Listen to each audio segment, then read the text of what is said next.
Waving hand sign welcome in AFK From Spa first message of the stream fire.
What's good? What's going on, everybody? Everybody, tune on in. Tune on in. Let's have some fun. So, if y'all don't know, I turned one of my YouTube channels into a secret YouTube channel, which is going to be my daily journal. There's a lot of people who started the journal, but haven't been consistent with the journal. So every video that I do for it will be unlisted. And then I will wait until the next following day to drop another video for you.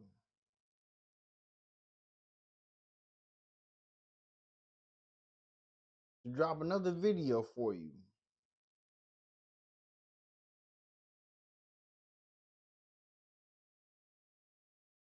So, how is everybody doing? My name is Keandre, aka AFK from Spa City. That's my YouTube name. You feel me?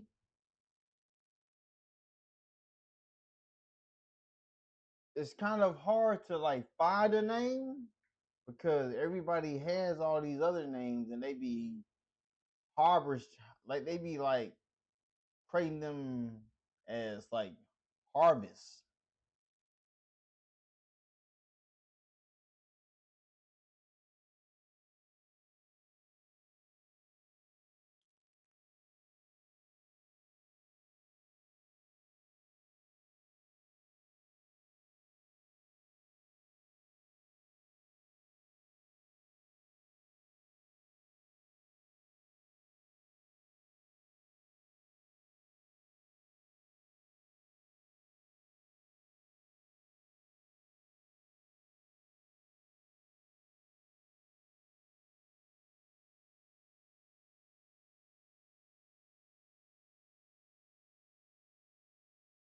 but let's get this ready.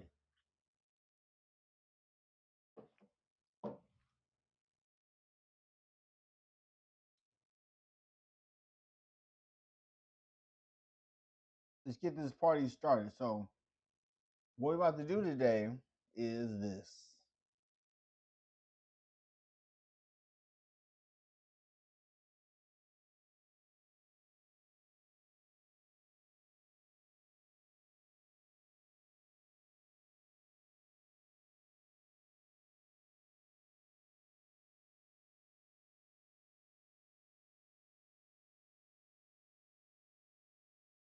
All right.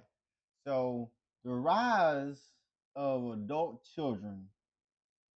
We're getting older, but not growing up. Let's see what's going on. Let's see what's going on in the chat. Let's see what's going on in the chat. I am a diagnosed narcissist, so I have experienced this exact phenomenon right here. You can just tell when they don't know how to handle conflict as adults. They don't know how to maneuver life as adults because everything is like high school, middle school drama. Arrested development refers to a halt in emotional, mental, or psychological growth.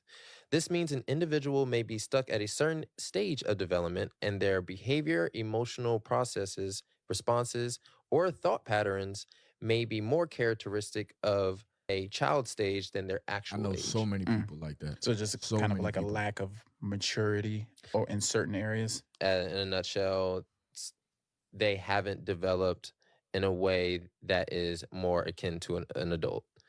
Or whatever their actual age is. You know what I mean? But like if you're, 25, 26, there's but you certain may signs that you should be like, there's certain marks that you should be hitting emotionally. And how you think about things. Yeah. How you process things. Those things should be more mature. They should be more based on your ideals, keeping order of things and being respectful of, all parties, rather than it being very self-centered as a child would. Word. Creating custom clothing labels with TapStitch is easy. Go to your branding tab, choose your label size and background, upload your artwork, submit for review, and done. Once approved, you can apply your label to any design, synced products, new drafts, even items already in your cart. Set your default label, and every new drop is automatically branded. Yo, when I hear arrested development, you know who I think about immediately? People that are in the streets. People that are in the streets fighting and risking their lives over colors. Or people that are throwing up hand signals to signify the group they're in. Like when I see the street culture, I'm like, bro, you really never matured into how an adult is supposed to emotionally break down a situation. So y'all are all just reacting off of pure emotions, off of wounds, emotional wounds, but y'all never fix them. And now y'all are all around each other, just getting active, just emotional people just having temper tantrums outside. You never grew out of the childlike mindset that you had when you was younger and how you used to deal with your emotions, or maybe you had to bottle up your emotions as a child and the only way you was able to express it was anger, but you never learned how to control your emotions. So now all of y'all are in the streets and y'all think y'all are fighting for something, but y'all are really just all fighting off of emotion.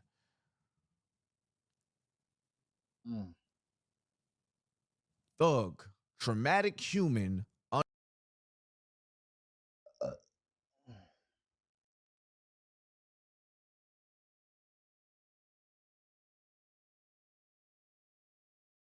unable to grieve.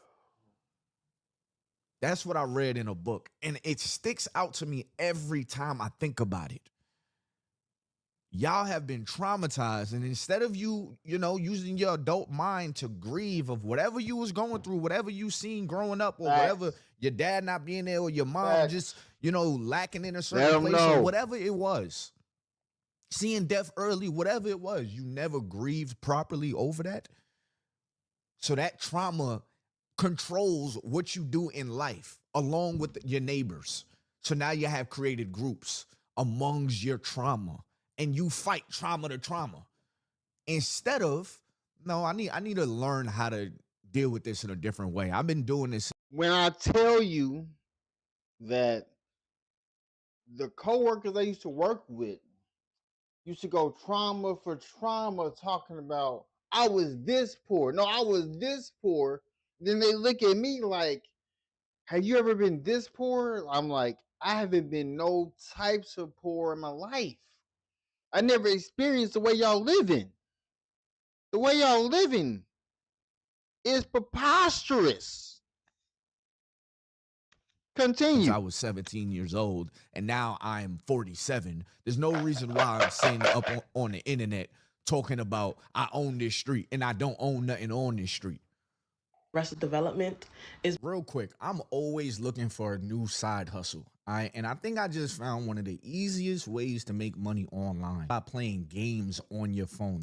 There are companies out here that are paying people just to play games on your phone, to review certain episodes on Netflix, crazy things like that. So I actually found a website. I looked up the reviews look legit. So I'm gonna share that with you guys. You can either scan this QR code or click the link in the description below or the link in the comments below. When you sign up with my link, you start out with a free $5 just off the rip. So these people are basically handing out money. If I was you, when you take your money out, just take it out with PayPal, because that's always the safest way to protect yourself. I would definitely say try this out, because all you're doing is playing games on your phone. And I know some people don't like to play games on their phone. That's damn near free money at that point. An extra $100 could pay a bill or two. So just try it out for yourself. because to cultivate their communities, the reason as to why a lot of people are stuck in Arrested Development is because to cultivate their communities, to cultivate their own personalities, they're still using high school and middle school tactics that they learned to formulate their first communities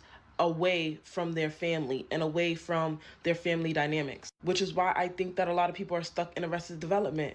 If you have to cultivate your community around being mean or belittling somebody, Bro, every job I've been at, especially the job I left before I became a medical courier, all I saw was people thinking that this was high school. Even in high school, I didn't show it no love. I didn't show it no mind. outside to feel a sense of belonging, you are stuck in Arrested Development. We all know that kids are naturally mean, but they learn that based off of the interactions that they have, especially in high school. Kids are mean, but they are mean because they are copying and mocking the other people that they want to find a sense of belonging with, right? You adults are mean for the same reason. You want to find a sense of belonging within other people that you want to cultivate a community with. So you do things like degrade somebody, gossip about somebody. You know what I'm saying? Just try to find things to belittle somebody about instead of working inwardly with yourself or within yourself to structuralize a sense of self-confidence, to understand that you don't have to belittle somebody outside of you to create a foundational community. But because you haven't unconditioned yourself from that high school mentality of having to bully other people who are not like you to feel a sense of belonging, that is what you do, and that is what you opt to do. A lot of people are stuck in Arrested Development. They have not developed their emotional capacity to understand that there are different ways to cultivate community. Instead of somebody just being okay with being in their own energy, you find it abnormal because you need a sense of belonging, and you will try to bully or badger that person for just being okay with being by themselves. People are really stuck in Arrested Development, but because a lot of people are not working towards expanding their emotional development, they will be. I expanded my emotional development so far, like I'm so cool with being by myself. I'm in this house by myself. I am a happily married man. My wife is at work. I'm not able to do work outside of here, so I came to stream, because if I don't stream, then I'm just be eating away, and I'll be eating away what's in the refrigerator. So I just eat my breakfast, drink water, do my stretches, read the Bible.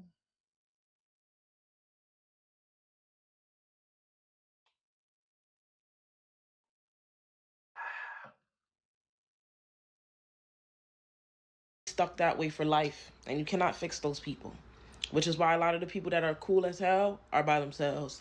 The reason as to why And this is why a lot of times I say, man, age doesn't really matter sometimes. Like, because there's a lot of people with old ages because of time. But Hold up, why 1 second. and this is why a lot of times I say, man, age. because a lot of people are not working towards expanding their emotional development, they will be stuck that way for life, and you cannot fix those people, which is why a lot of the people that are cool as hell are by themselves. Why a lot of the people who are cool are by themselves. Let's go back to what she just said.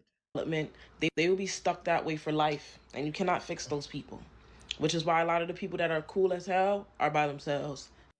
Which a lot of the people who are cool are by themselves. People be mad when I be working when I was a coworker, when I was a person who worked a 9 to 5, they would wonder like, why you always by yourself? Why you always so distant? Because I get the same feel when working at a 9 to 5 that it seems like it's high school all over again. Because in the hospital, people would be above you, thinking that they above you, even though everybody in the hospital gets paid by the same people. Make it make sense. Make it make sense. The reason as to why And this is why a lot of times I say, man, age doesn't really matter sometimes. Like, because there's a lot of people with old ages because of time, but they never really matured out of an old way of thinking. Too many people believe that maturity, like age and maturity just come together. Because I'm older, I'm smarter than you. Because I'm older, I'm automatically mature. No, it is an effort that you have to make towards maturity, towards maturing past what you used to think. But what I've seen, and I remember the first time I realized this was when I was 20. I was 20 years old and I was working in a warehouse. And that was my first adult job. Prior to that, I worked like at a coffee shop, a cell phone kiosk, McDonald's. I worked at my college campus. Now, I mean, but this was my first job where I was really working with adults. And it was just like high school, working in a warehouse. I mean, it married people and all. Like, it was just, I'm like, yo, there's no way y'all talk about the same things we talk about. Now, I mean, I'm fresh out of high school at the time, so I still have my high school brain a little bit. But these people literally operate. It was like a what do you call that? A break room. It was just like the lunchroom. The conversations that go through the warehouse, the drama, everything. What I realized is that a lot of people just got older. They never put effort into growing from who they were. They just got older. Man, listen. I grew up from high school. I had maturity as a kid. I didn't talk to people when I was at high school. I didn't talk to people in college. I was too focused on my goals. I don't even remember people's names. I would have to go to my yearbook to look at people's names in remembrance. Because a lot of people would be like, you don't remember me from high school? Like, nah. Because my brain don't take that information in. Their responsibilities just started compiling because you're older now. You have to do the older thing in your actions, but mentally you're still thinking like a child. And those are the hardest people to deal with because you expect them to get it. because they're older. So when people say things like, yeah, well, because of how old I am, you're 50, but what kind of 50 are you? What kind of work did you do on yourself on your way to 50? Because just saying you're 50 does not say you're wise. Just saying you're 50 does not say you're mature. That says that you have experienced a lot in life. But if you have not learned from what you've experienced in life, more than likely you just repeated it, and now you're 50 getting ready to repeat it to me because I'm younger than you. But now if I'm looking at somebody else that's 50 and I'm like, man, how did he do it? And I'm learning from him, and then I come to you and you give me your regurgitated mistakes in life that you never changed and tell me I'm wrong because I'm young, but I've learned something that you should have learned from somebody else or a book or whatever. You can't give me age. You can't give me age if you have not done the work, and I'm actively doing the work that you've never done just because you've been on earth longer than me. Nah, bro. Means an individual may be stuck at a certain stage of development refers to a halt in emotional, mental, or psychological growth. This means an individual may be stuck at a certain stage of development and their behavior, emotional processes, responses, or thought patterns may be more characteristic of a child stage than their actual age. So just kind of like a lack of maturity or in certain areas. In a nutshell, they haven't developed in a way that is more akin to an adult, or whatever their actual development refers to a halt in emotion. It's a little crazy when you ain't got like the right music playing in the back. It looked like they really like looking at him as an experiment or something. And Sonny's just in the corner, like it's really one of those moments. Like cut the music off. What are you doing? What was this? What was this? I don't want to disrespect nobody. With Smart Plus campaigns, we went from 250,000 downloads to over 1 million downloads in less than a year. We've generated over 100,000 leads, which has converted into over 40,000 sales for our pet insurance policies. Get started today with...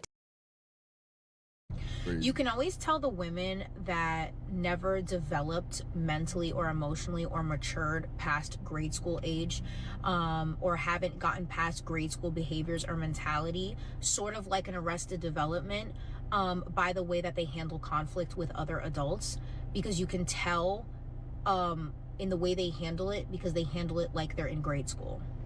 For example, normal adults, when there's a difference, when you're not getting along with another adult, you either talk about it like adults and, an argument may ensue, but you just always come to a point where it's either we don't agree and we go our separate ways, or hey, we can work this through and let's communicate and let's figure it out.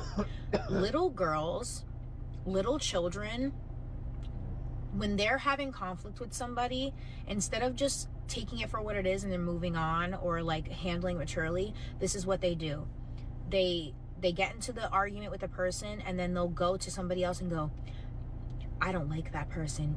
Did you know she was a dirty hoe? Did you know she did this, this, and that? And start rumors. That escalated. 6th grade at most. You can just tell when they don't know how to handle conflict as adults. They don't know how to maneuver life as adults, because everything is like high school, middle school drama. Every time. That's the scariest part about people that suffer with arrested development. They genuinely don't know how to do the thing you're expecting of them. Genuinely. Like, imagine if you never went to a math class in your life. Somebody shows you 2 + 2 at the age of 30, and you've never done a math class. You're going to be like, yo, what is this? And they're like, yo, how don't you know what put the 2 deuces up and add it up. What is that? I don't know. Like, bro, it is what it is. Like, it's just variables. It's something I'm looking at. You probably can't even say variables. They genuinely don't know the thing that we want them to know. And this is why work is very necessary. Age and time doesn't just give you these things. To grow in these places, it takes a mature action to sit down in math class and actually learn it. There's a mature place that we all have to reach to sit down in class and really like, okay, how do I handle things emotionally? And this is why a lot of dudes on the internet be losing me too. When they speak on men and say men aren't supposed to be emotional and stuff like that. Part of the reason why I feel like a lot of men struggle with arrested development is because we were never really allowed to have emotions. You know what I mean? It's kind of like, shut up, don't cry. You know, shut up and be tough. Shut up, you're a boy. But here's the thing. At some point in time in a man, in a boy's life, you're going to have to be emotionally aware. But how are you aware of something you were never allowed to use? Let's think about that for a second. If every time an emotion arised within me, it was shut down, how am I going to be aware of this?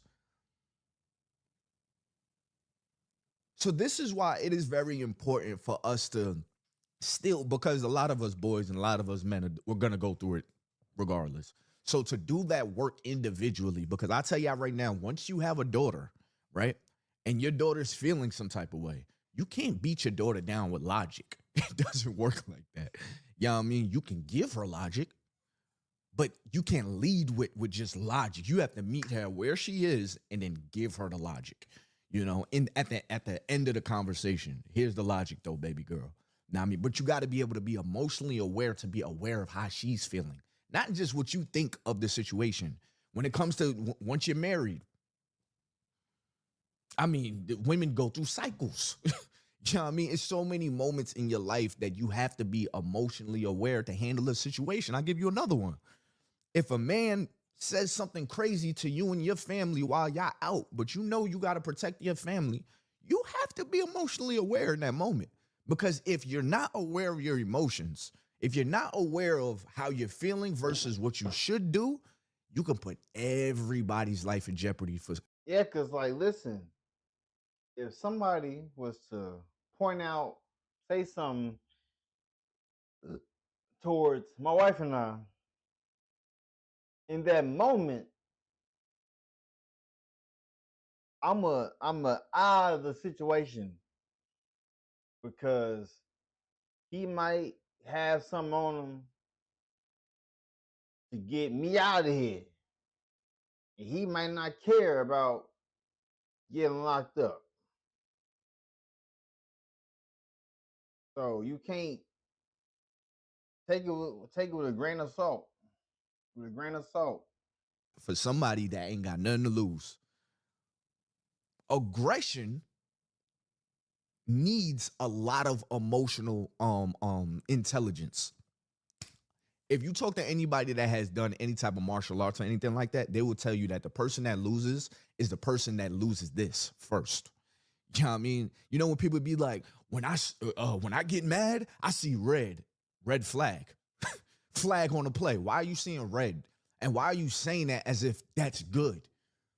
The most emotional person is gonna lose because you're not in control of yourself. Your emotions are. But that doesn't mean we shouldn't have emotions. It's just to be able to regulate our emotions. But for a lot of men, we are not able to speak towards our emotions because we're told we're not allowed to have them. So how does it come out? Anger. Men are supposed to be tough. Men ain't supposed to care. So, all right, boom. When I have anger, now, I mean, I'm allowed to have that. I ain't supposed to cry. Which I ain't never said I ain't supposed to, you know.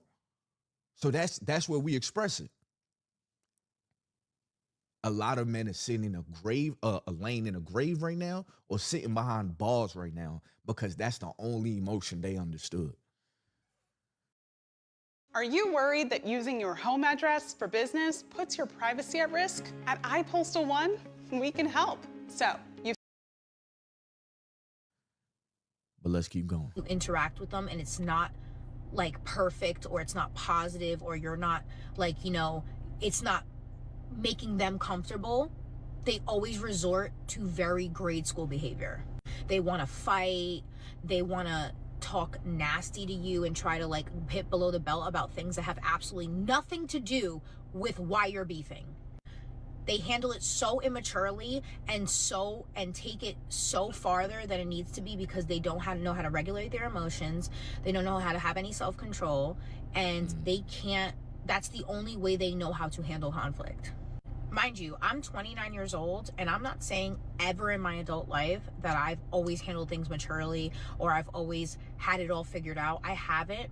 But this difference between me and somebody else is that I'm willing to sit and say, you know what? I acted an ass. I embarrassed myself. I shouldn't have handled it that way. Or, hey, there's been many situations in my life where I felt like I reacted emotionally. I reacted in a way where I could have, communicated better. I could have handled it better. And I acknowledge that because I take accountability for my actions. But people like this, they will go their whole life acting like they're a 16-year-old child getting sent to their room. Through every conflict is high emotion, high angst and feelings, defensive, you're ruining my life, like type of mentality. And it's like, hey, I'm not your mom. I'm not the police. We're having a conflict. Take it down a notch. And that's one of the reasons why people on the internet are so they don't take no accountability. It's just a lot of women that's on the internet. We're going to be honest here. If you're not one of the women, you're aware of these women that are out there. They do not take accountability. There's even guys that don't take accountability, but we see it a lot with the women on the internet. It's because they have not grown out of that childlike mindset to be able to put themselves in somebody else's shoes. One of the best things you could ever do in a disagreement with somebody, and when I say a disagreement, a moment of somebody has a perspective, you have your perspective, and it's not the same perspective. Some will call this an argument. In my past, my adolescence years, I would call this an argument if we have to go back and forth. It's not an argument. That's a disagreement. That does not mean it's time to jump on that person's throat.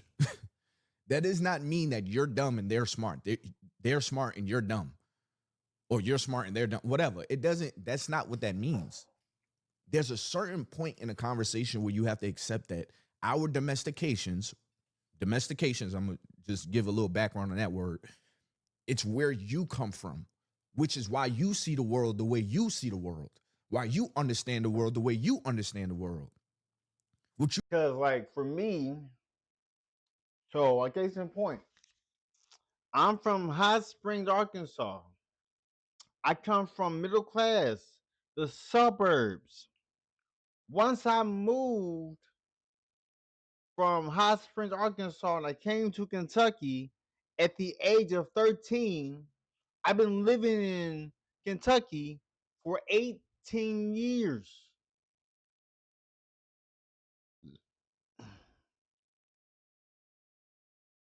When I tell you that the only family member that's up here with me is my mother. I created a family with my wife. That's what I'm working on, creating a family with my wife. That's the goal. You've experienced in life is what has cultivated the way you see life right now.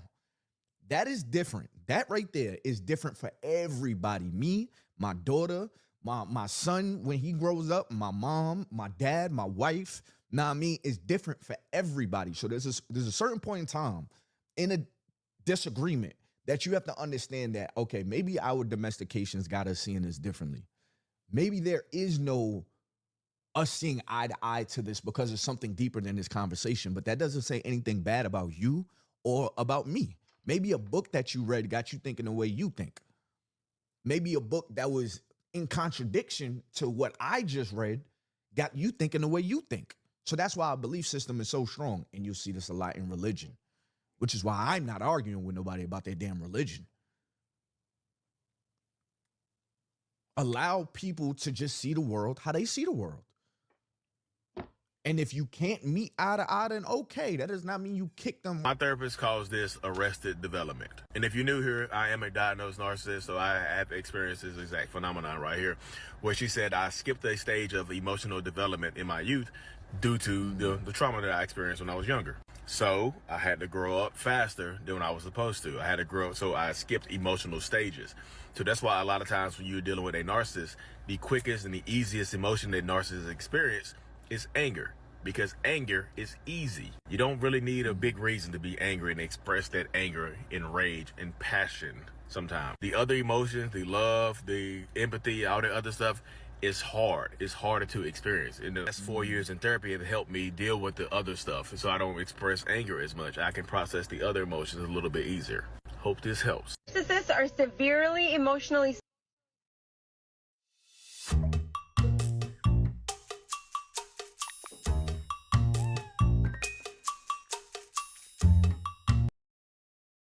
That was legit. And a certified life coach, and I want to talk to you today about arrested development. Arrested development happens in the soul of a person when in their childhood there was some form of abuse or something traumatizing that happened to him. Arrested development means that their development was arrested. Right? It was imprisoned, and they were no longer able to grow and mature in that area, even though they grew chronologically in that area, in that fracture, they were unable to develop. So there could be many adults, and I'm going to name a couple of symptoms. Now, this does not mean that every adult that has these symptoms has had arrested development in their childhood. These are symptoms. Thinking about it from that standpoint of it was something that they missed in their childhood, it made me think about this when she said that. One of the hardest people to deal with, or one of the hardest things to realize as you grow up and become an adult, is that your parents aren't who you thought they were. That's not to say that they're not good people, but they're not the cape wearing superheroes that got the answers to the world like you thought when you were a child. It is very shocking to see the stage in life where your parents have an arrested development, but we it's a conscious decision once we're older to develop in that area. And I like the way she just said it, because I didn't even know it to be that. Your development at that time was arrested. That makes sense, right? But once you get older and you start to see your parents as adult peers, and you realize that they have arrested development, or they had arrested development, whatever, that is one of the strongest things, one of the scariest things to realize, because you really don't know what to do with it.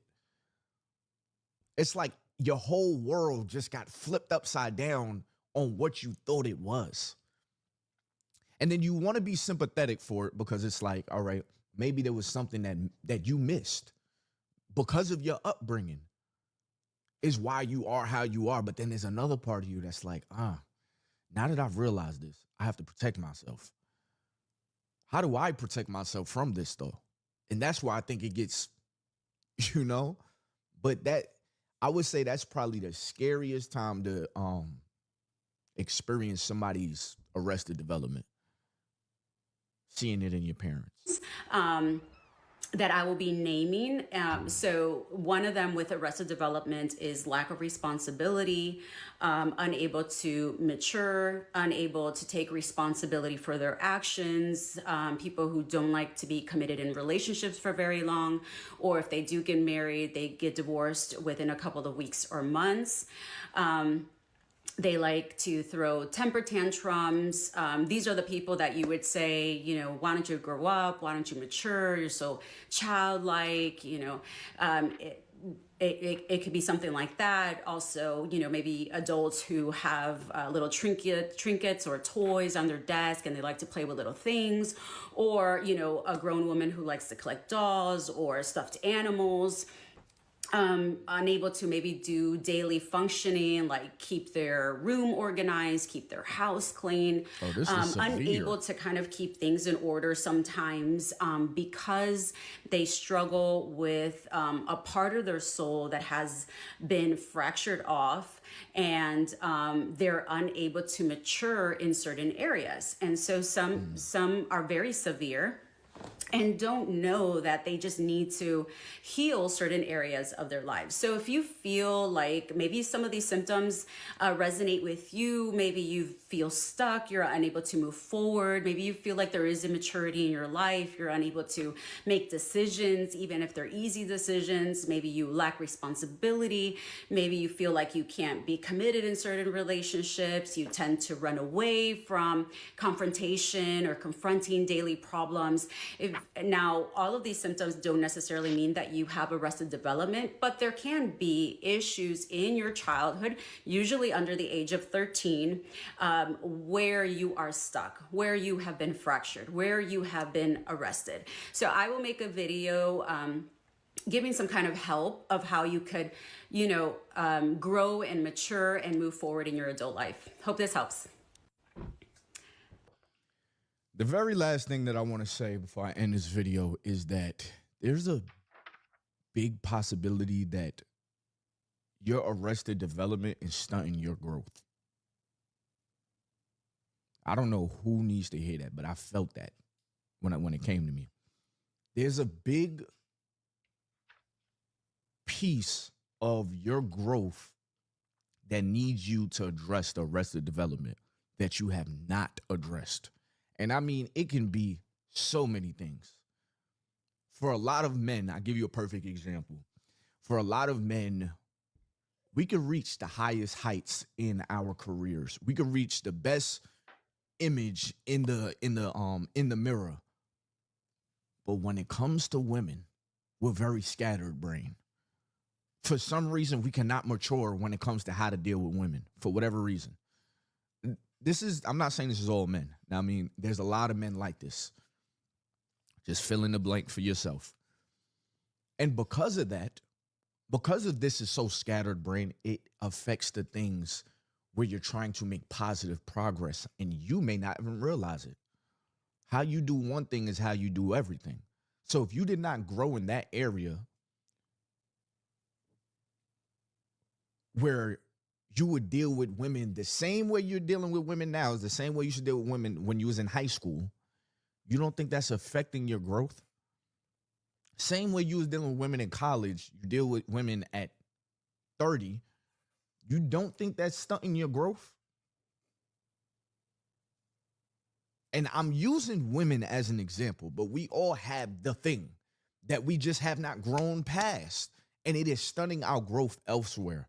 But I'm going to leave this video here. Now, I mean, so go ahead and hit that like button, hit the subscribe button. There's so many people that watch me, and I really appreciate it, especially now that we do these daily uploads. I feel like y'all my homies. I mean, we talk every day at this point, at least Monday through Friday, and I hit y'all with a Sunday sermon. But, so many people watch your boy but have not hit the subscribe button, so please hit that subscribe button. Road to 100,000. Now, I mean, we 30,000 away, and we're going to keep going from there. But make sure you hit the subscribe button, because I'm going to remember all 100,000 of y'all. Know what I mean? But like I say in all my videos, man, if you want to make some money playing games on your phone, all you got to do is click the link in the description below or the link in the comments below.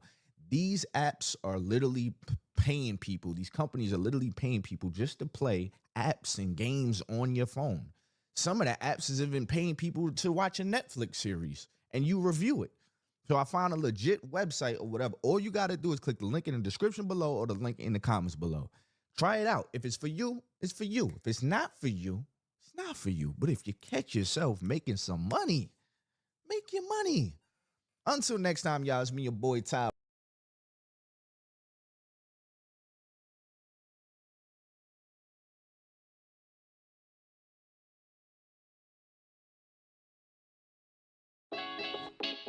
Shop Etsy for special birthday gifts, like custom style pieces to celebrate dog people. Ooh, hand-embroidered bandana. This is perfect. Thanks, Jesse. So unless you've been sleeping under a rock, most likely you've heard of this couple's divorce right here. They're going through a divorce. Apparently, they're a famous TikTok couple. I have not came across their content, so I didn't know much about them until this situation, which is tragic because I'm pretty sure they had a happy marriage, and now I'm finding out about them during their divorce. I guess that's just how the news goes, right? But basically, it's coming out that allegedly the guy cheated on her, And now people are saying, well, apparently he cheated because, well, maybe he cheated because she was goofy. I don't know. She was doing too much, or I don't know. I guess that's what this video is about to prove. So that's what we're about to find out. I just want to say this before we get into this. The couple has not spoken out at all on any of this. TMZ or one of these messy outlets, one of the news reporters looked up these people's divorce, found out on the divorce filing why they filed for divorce, because I guess that's public knowledge, and it was infidelity. So that's the only information. Everything everybody's saying is just assumptions. But let's see what it's all about, because everybody's talking about it. So I want to give my audience a chance to have a conversation in the comment section below about this topic too. Now, I mean, I don't want to strip y'all from having no conversations, all right? So we're going to have a convo too. I know nobody's perfect, but like Christy and Desmond was as close as it got to perfect. This is crazy. This is insane. Who do I talk to about this? Somebody. Help. Please understand, I'm not mad at Desmond. It's very problematic that people think they know somebody's marriage or somebody's relationships based off of 60-second videos. And that's the problem. There's too many people comparing their real life, their 24 hours, to a 60-second video. I remember I was in a relationship, and me and this girl, we would do content together, right? We'd do content together. We'd do like skits. We would do funny videos. We would do, you know, just content, couple stuff.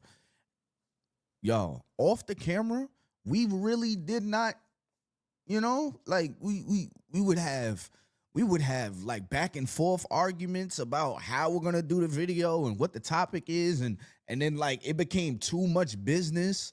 It was just very, so if somebody was watching that and was like, oh my God, like this is just, no, you don't know what somebody's really going through when they put the camera down, especially if it's like supporting their life, you know? And for people to sit here and look at this couple and be like, I know exactly what's going on in their relationship. They were so perfect. Do you realize that there's moments that they're deciding to pull the camera out? There's moments that they decided to edit out. I'm just telling you out of behind the scenes of being a content creator. You know what I mean? So I just want you to consider those.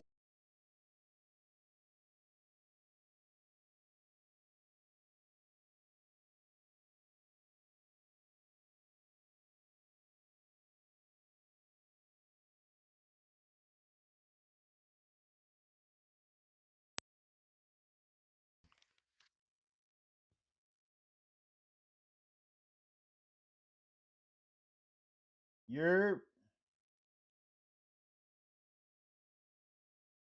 all right, cool.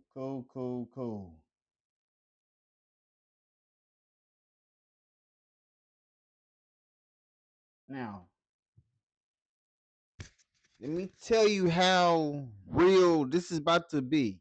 Let me tell you how real this is about to get. People have seen my real wife. We do not create content together. We can.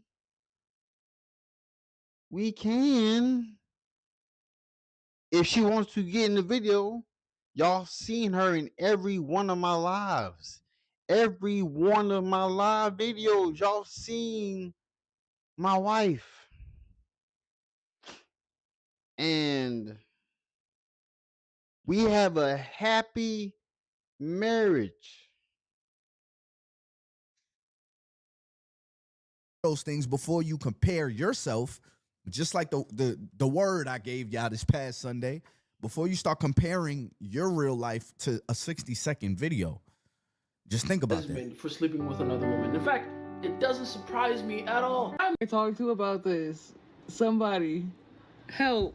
Please understand, I'm not mad at Desmond for sleeping with another woman. In fact, it doesn't surprise me at all. He's a tall, bearded, light-skinned man that makes a lot of money from a specialized skill as a professional chef. That is literally the kind of man Tyler Perry makes movies about. Plus, he's got an objectively beautiful wife. That's just more pre-selection. You know how competitive women are. Am I really really gonna sit here and insult your intelligence by acting surprised about the fact that he was able to explore another one of his options that he clearly can generate? The objectively attractive man attracted other women. And the sun rises in the east and sets in the west. Like, what?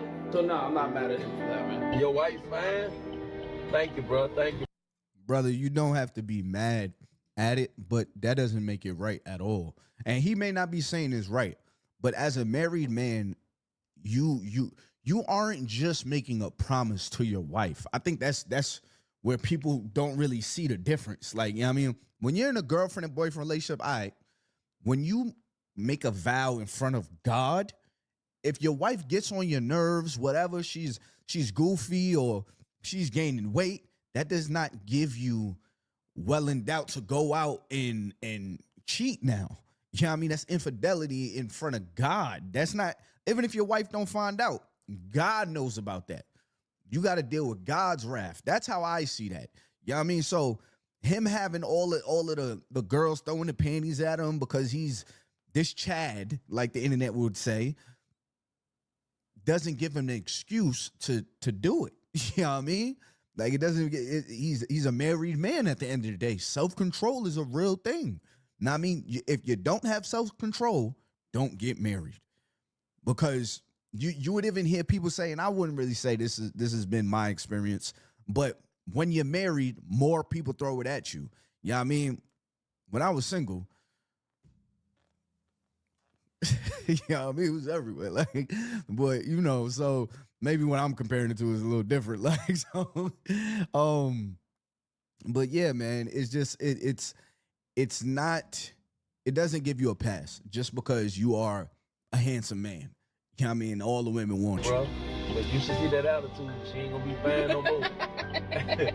She ain't gonna be fine no more. She fine right now. She ain't gonna be fine on that attitude. Nah, that's crazy. Don't play with me like that.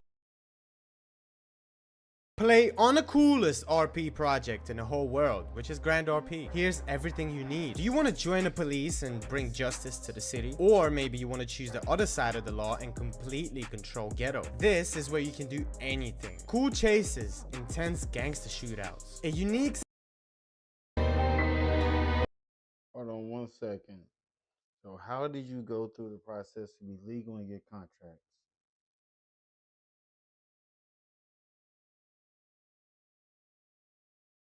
One second. Be right back. I got my other mic charging.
Ooh.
I let people know, bro.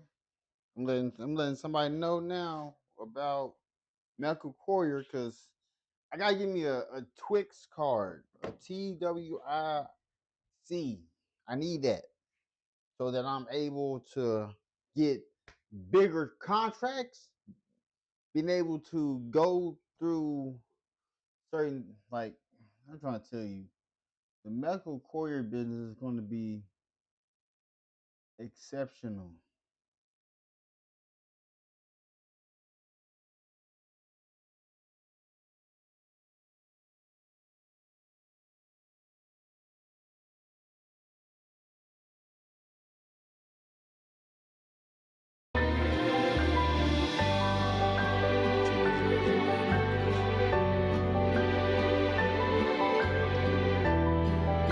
Oh, wait, so that was that man.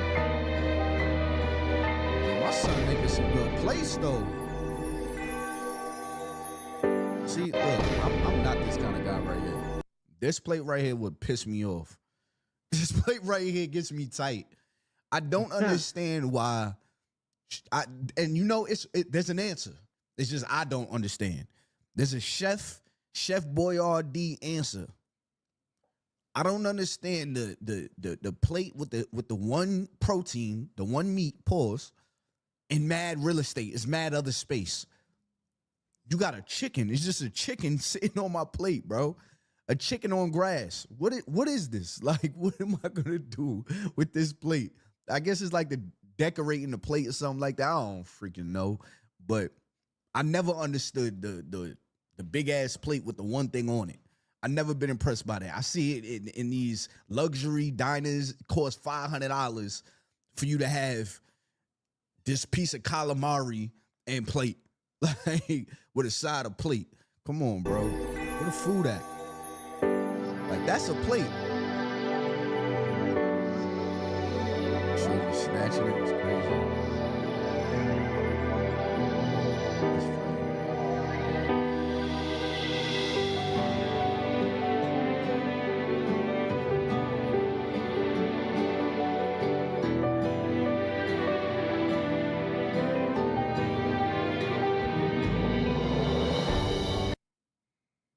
Putting my husband's most embarrassing photos on a billboard. I told him just drive and to trust me. Low-key getting nervous.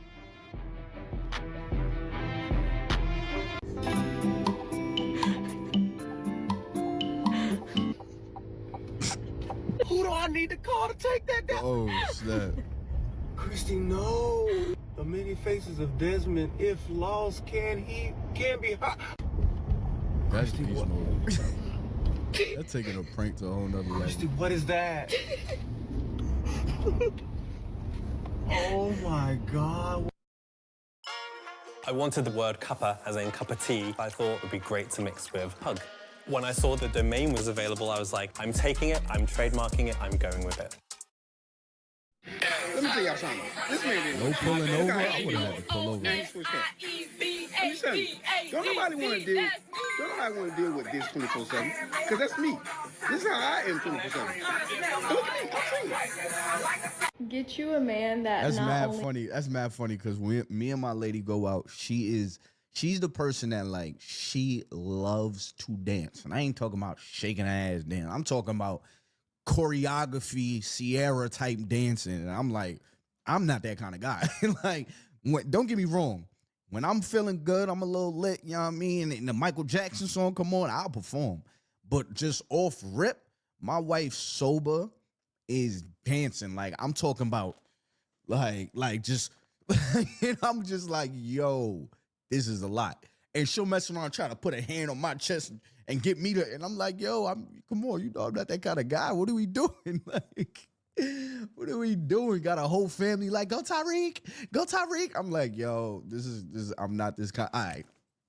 Like, I catch myself just giving in for the occasion. he marries you, but also your culture. This man is over here cooking Trinidadian bus-up shot. This man is from Kentucky and learned how to authentically make bus-up shot straight from Trinidad. You guys know how to cook roti, huh? And bus-up shot, huh? And curry chicken. Yes. You guys know how to do it the authentic way.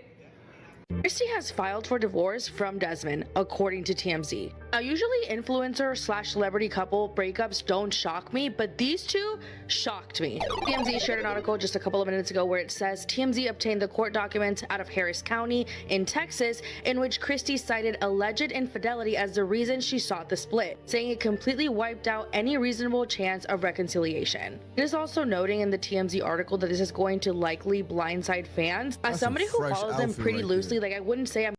Hold on, yo. That outfit bro got on is fresh, boy.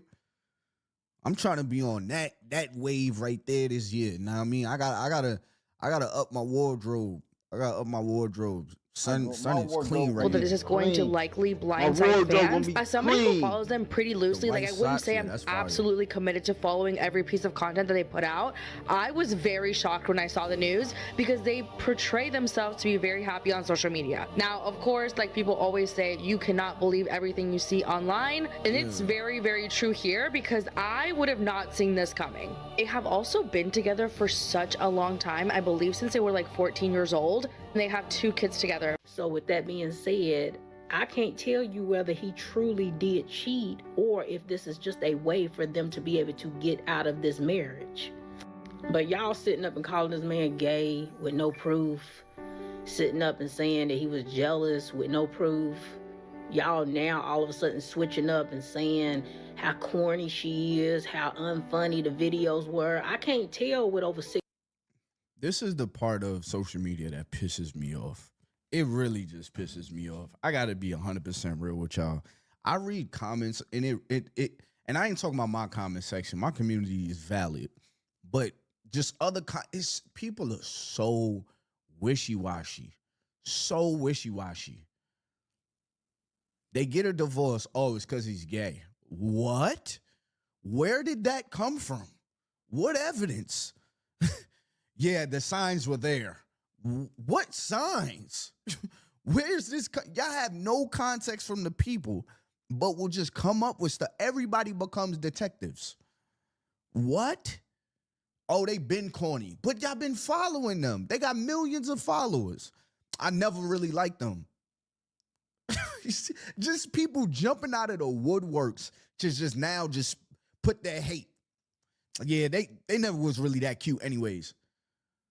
What's your situation like? You know what I mean? Like, what's your, like, because I feel like people that are really happy in life don't jump to comment something bad about somebody else. I don't know. It's just, maybe that's just me.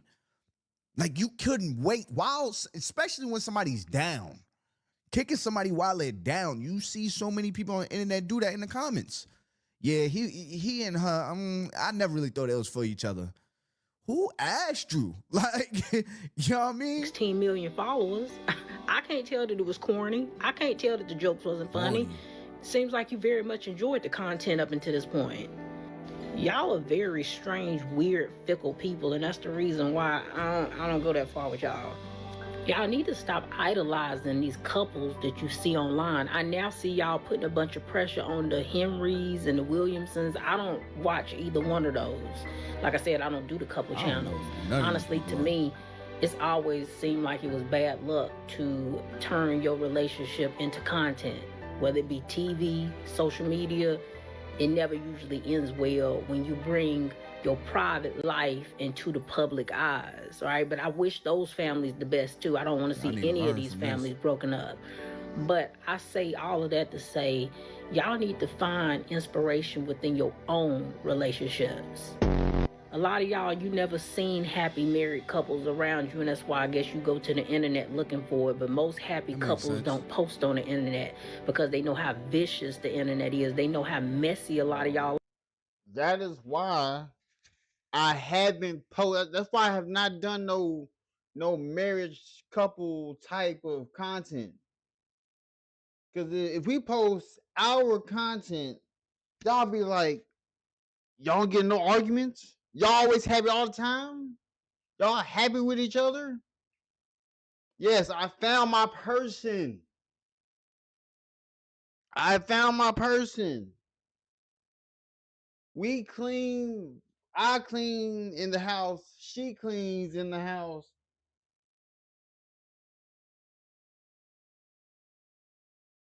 Y'all see.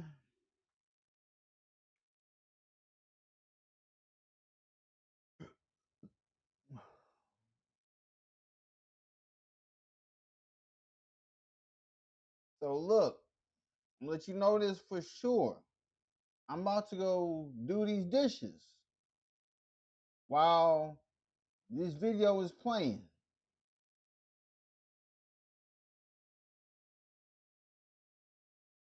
Are, and so they protect what they love by keeping it off the internet.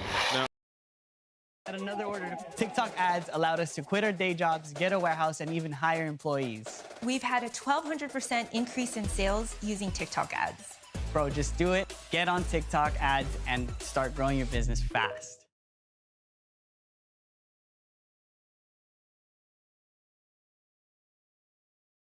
Now, I've been seeing a whole lot of women online bashing this man who is apparently going to be divorcing his wife soon. And mostly we see a lot of women saying that, oh, they was the perfect couple.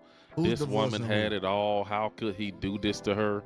And it's like nobody is taking into the account that this man looked like he wasn't so happy in his marriage. Us real men are not shocked that this guy wanted a divorce, but it is ultra crazy to see women online fighting for a reason to explain why this man left this, quote, perfect woman. Everybody's talking about Christy Sarah and her divorce. You might want to grab a snack. This is going to be a long one. Here, the facts on their relationship is that they met at 14, they got married, they have 2 kids. He is a chef and she is a full-time content creator. This woman has literally on one platform alone, basically 10 million followers. I can tell you something right now. She makes a dumb amount of money with her engagement. It's also not about the amount of followers. She's got both. My point is, when they started dating, there was no way that he knew that she was going to become the breadwinner. In a relationship, as a man, when your wife starts to make a lot more money than you, it demasculates you. It doesn't matter how great of a relationship it is, how long you guys have been together. The man starts to feel like he is in his feminine. He starts to feel less than. I don't know. I don't care how much money my wife makes. I don't care how much money my wife makes. A lot of people care about how much money they make. A lot of people don't. My wife, the only wife. I'm not going to invite y'all into my bank account. You think I'm going to show y'all my bank account? Nah. I'm not going to show you what I make from my medical courier business to show you my real settlements. Because with owning a company, I don't get paychecks. I get settlements. It's different over here. It's different. Why? But I may be like too in the real world or something. Like maybe I'm not like, I'm still learning how to do what I do, you know, be a podcaster. Maybe I'm supposed to be playing a role out here because it just sounds very insane. Like very insane to my normal brain. Like not my podcast brain, because I understand the content piece of it. But when I hear it, it just sounds very insane when people make assumptions on other people's relationships with zero context. Zero context from the actual people that was in a relationship. She could have been tired of his mama. Like, yo, he could have been tired of her anything, you know what I mean? Like, this, all we know is that allegedly in their paperwork it says that there was infidelity. I don't even know if anybody knows who did the infidelity. I think niggas is just assuming. So we done went from he's gay now to oh, it's because she got more money than him. I guess it helps to see the world the way you want to see it. Like, you know what I mean? Judge everything the way you want it to be, right or wrong. To me, that just sounds insane. And he starts to resent you. Not only that, but her content relied on him being in it most of the time. Now, I don't know how their payout structure works, but I don't think she was paying him to be in the content. And even if she was, he probably felt weird getting money from his wife. And if she wasn't paying him to be in the videos and she was making all this money, then he probably resented her for it. My point is, this is a lose-lose situation. Now, I read in the article that in 2025, they really tried to make the relationship work. And in the end, he was like, I think we should go our separate ways. And he started seeing someone. I don't think they were legally divorced when he started to see someone, but he did mention that they were separated. Does it make it right? No. But he wasn't fully in the wrong. But the reason why he started seeing someone else was because he felt demasculated in that relationship. So he probably started. Trust me, bro. That's the source. Trust me, bro. Respectfully, ma'am. Yeah, I mean, I respect you because, you know, I get up on here and get my opinion on stuff too. But I like to have context before I just speak on something. Because what if the truth comes out that is none of that? You know what I mean? Now, what you doing with this viral video you just made? To entertain someone that was nowhere near as successful or well-known as his wife. This is why I will never compare myself to any relationship online, even if it's been 2 years. This is literally the IG story that he just posted where he says, my company I want to begin by apologizing to Christy, our family, and everyone who has been impacted by the public attention surrounding the situation. I know this news has been disappointing for many, and I'm truly sorry for the hurt that it has caused. Christy is the mother of my children, and that will always come first. I remain fully committed to being an active, present, and loving parent to our boys, as I always have been, which we don't expect that to change. Christy and I have faced challenges and made sincere efforts to work through them. Toward the end of 2025, I wanted to separate. I had conversations with Christy regarding this. During this period, I made choices that I'm not proud of. I took responsibility for those actions. I shared this with her directly and personally, and ultimately we decided to divorce. I ask for privacy and compassion as we navigate this difficult chapter of our lives. Thank you to everyone who has supported us over the years. I'm grateful for the support and will continue sharing my love for cooking and all things that inspire me. I hope you'll continue that journey with me. That's such a weird experience, like to want to get a divorce with somebody and they don't let you. Like, no, I want to separate. No, you're not going anywhere. You're staying here. No, but I really want to leave and see other people. No, you can't. Like, you know, like, because this, all right, so there's two sides to me the way I see this, right? If somebody's just openly saying, I'm done with this marriage, I'm done. Like, yeah, I mean, it's time for us to just split. Like, it's done. It's a wrap. And somebody's like, no, you're not going anywhere. If you start to do you. You, just you, building your app on base 44. Describe it. And it's real. One thought. I'm not out of me, right? The biblical side, because a lot of marriage in my eyes is biblical, right? How does God see that? If you the person doesn't give you a divorce and then you still move on. That's a question.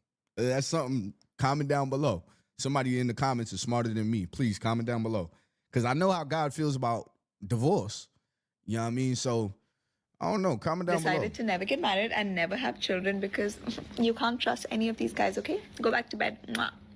Desmond told Chrissy to sit her ass down. He said, girl, do you gotta be Mortal Kombat and Karate Kid every day?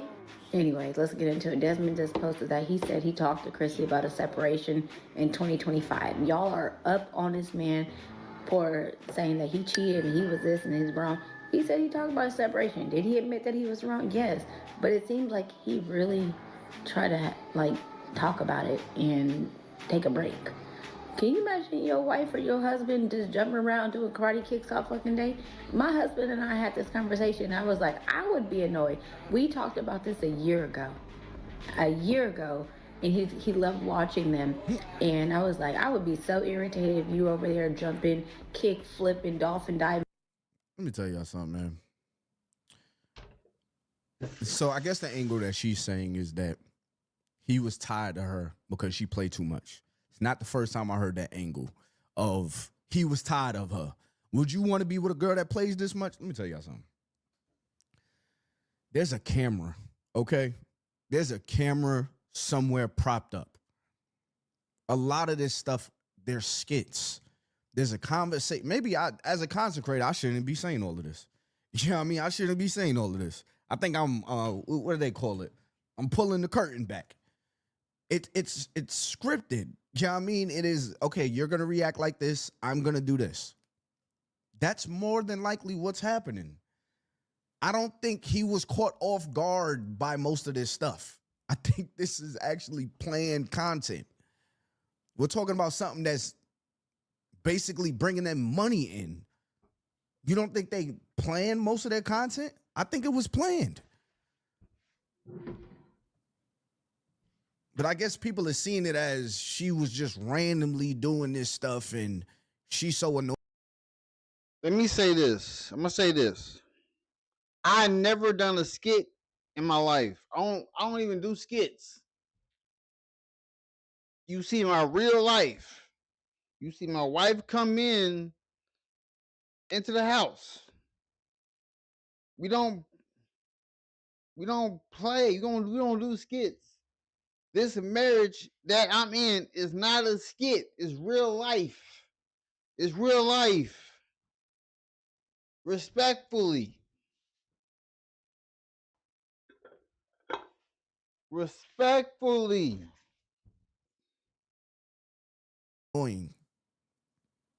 I guess that is the viewer's perspective. I can see how. But as a content creator, I don't see it like that. I see it as, I always see stuff like that. You know what I mean? Like, okay, you planned that out. You know what I mean? That's how you got a good reaction, because you planned it out. A lot of times when you do just original stuff will, and don't get me wrong, I've done like just straight, just original pranks and stuff like that. But when it comes to pranks, if you do it and it's like, how do I put this? And it's too crazy, you might mess around and get something on camera you shouldn't have. You know what I mean? It shouldn't be on camera. Now the whole situation is butchered. All right, we got to do it again. Now what is it? Scripted. I think a lot of these situations are scripted. You know what I mean? Just to be honest with you. So I can't really chalk this up to she's just so annoying. Brother, there's most likely that is the role she played, the character she played in on their platform. Like Martin and Gina. Now, I mean, she played a character, he played a character. He played the, oh my God, you're being annoying again role. And I'm ruining it for somebody. I'm sorry. And this shit all day. It's like I'm telling y'all the secrets of magic. I shouldn't be doing it. It would drive me crazy.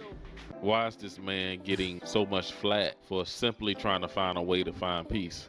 Hey, free Desmond. This whole Desmond Scott, Chrissy Scott thing, I'm not saying cheating is right in any respect. I feel like in a relationship, you should be able to like talk to your partner. Y'all should be able to discuss things. If y'all are mature on that level, y'all should be able to discuss things, talk things out. And if y'all need to separate, do it amicably, right? Now, I don't know much about these people's relationship. I don't idolize social media relationships. I don't know what they had going on. I don't know half about these people. But what I do know is them videos, the videos that I seen, that girl was annoying. Like, super annoying. I don't know if we're looking at the same videos, but the ones that I see where she be being disrespectful to that man over and over and over and over again, no matter if it was for the cameras. I don't know what man would just continue to take that for years and years and years and years and years and years. And we don't know what these people discuss behind the scenes. We don't know what kind of conversations they done had. I just know that that's emasculating to a man. She real aggressive, like, be snatching plates. But do you ever realize, like, somebody's holding a camera? Like, I understand from your point of view, it's like you think you're looking from his point of view. Like, you think you're looking from his eyes, but no, you're actually looking from somebody doing this.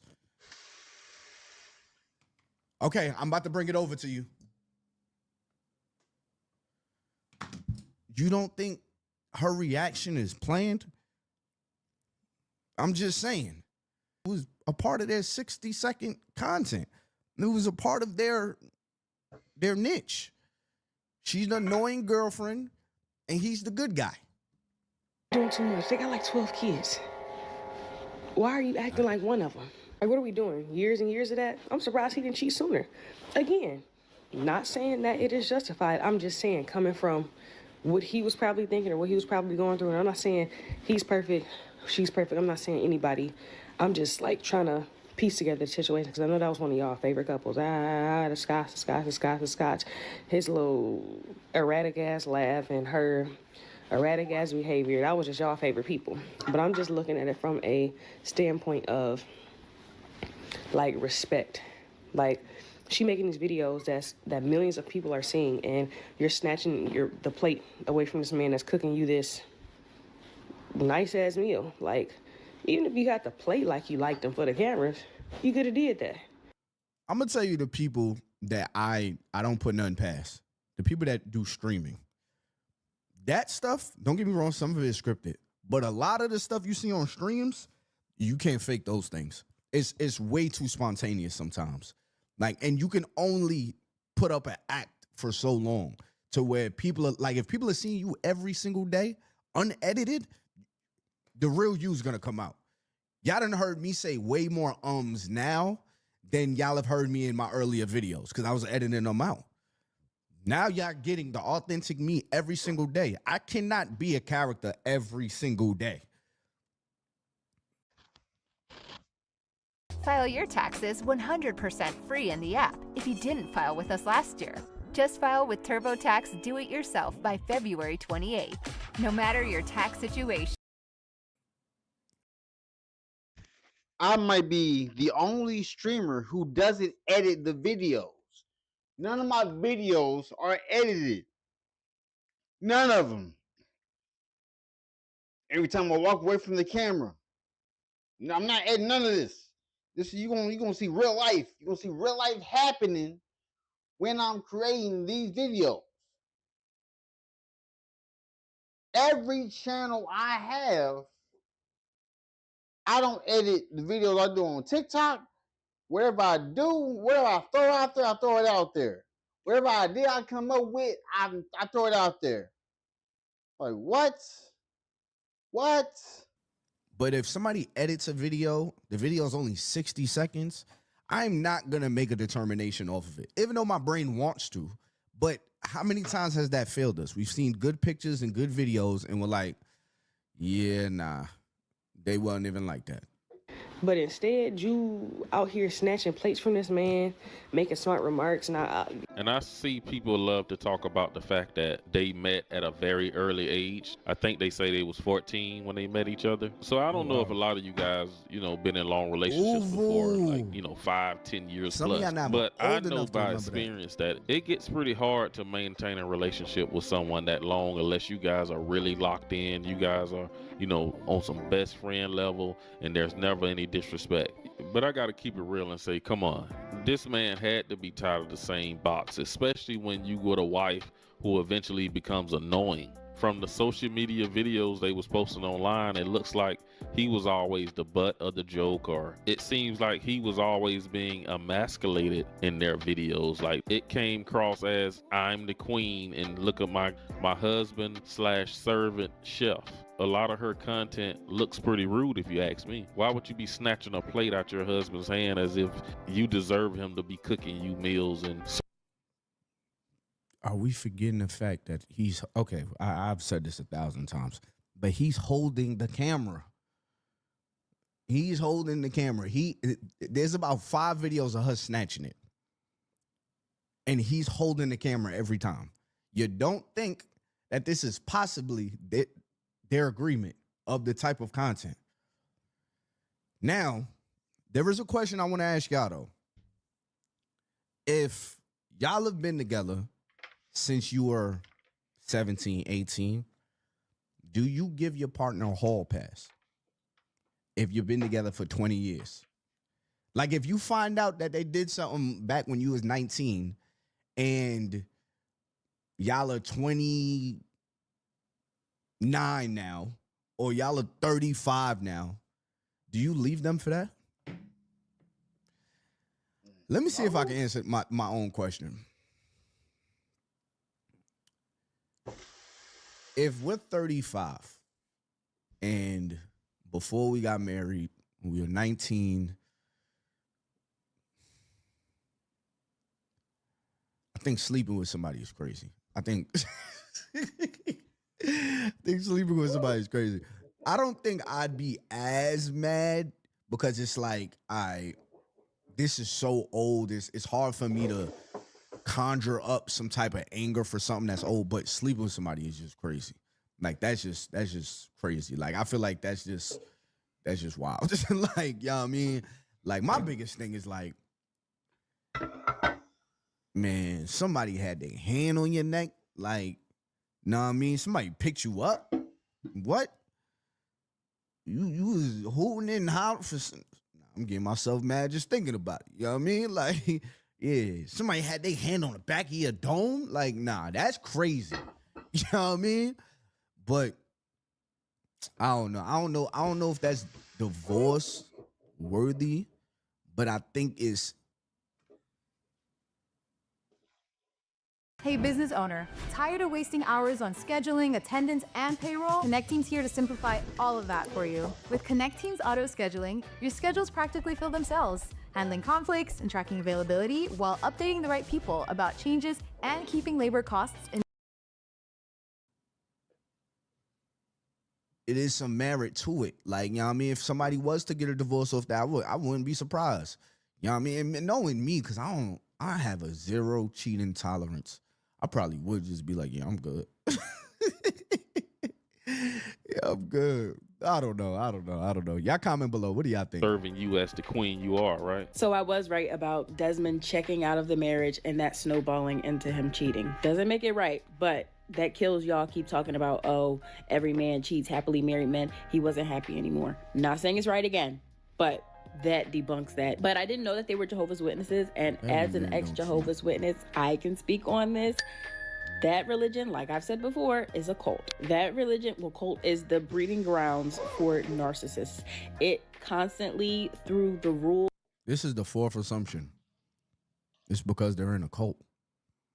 And the belief systems, it enables narcissistic behavior. The marriages are built on narcissistic behavior. I grew up in it. I was born into it. I didn't have a choice until I turned 18. That was when I celebrated my first birthday. So unless you have your own mind or you're being forced and you're not old enough to leave yet, you're literally in training for narcissism. You're in training for depression. You're in training to feel superior to people that are not Jehovah's Witnesses. Before you call Desmond Scott a cheater, listen to this. Most people don't realize what it's like inside of this religion.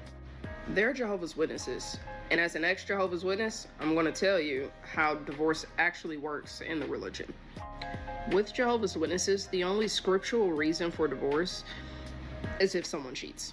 That's literally the loophole. The hurt spouse, the one that was allegedly cheated on or wronged, are the ones who call the shots. They're the ones who make the decision as to whether to continue the marriage or end it completely. Even if one spouse wants out, it's not up to them. In JW divorces, someone might be technically labeled as a cheater to make the divorce valid, but that doesn't mean someone actually cheated. The wrong spouse has to declare that there is no chance of reconciliation for the divorce to be taken seriously. Maybe one spouse doesn't want to be a Jehovah's Witness anymore. Desmond had to make it very clear that he is the one that wanted to leave the marriage. Well, I'm gonna leave this video here. There's a lot of assumptions that's being made. One is that he's gay. Two, she's extremely goofy. There was another one. Oh, he's broke, and she, she has more money than him, and she wasn't sharing the money.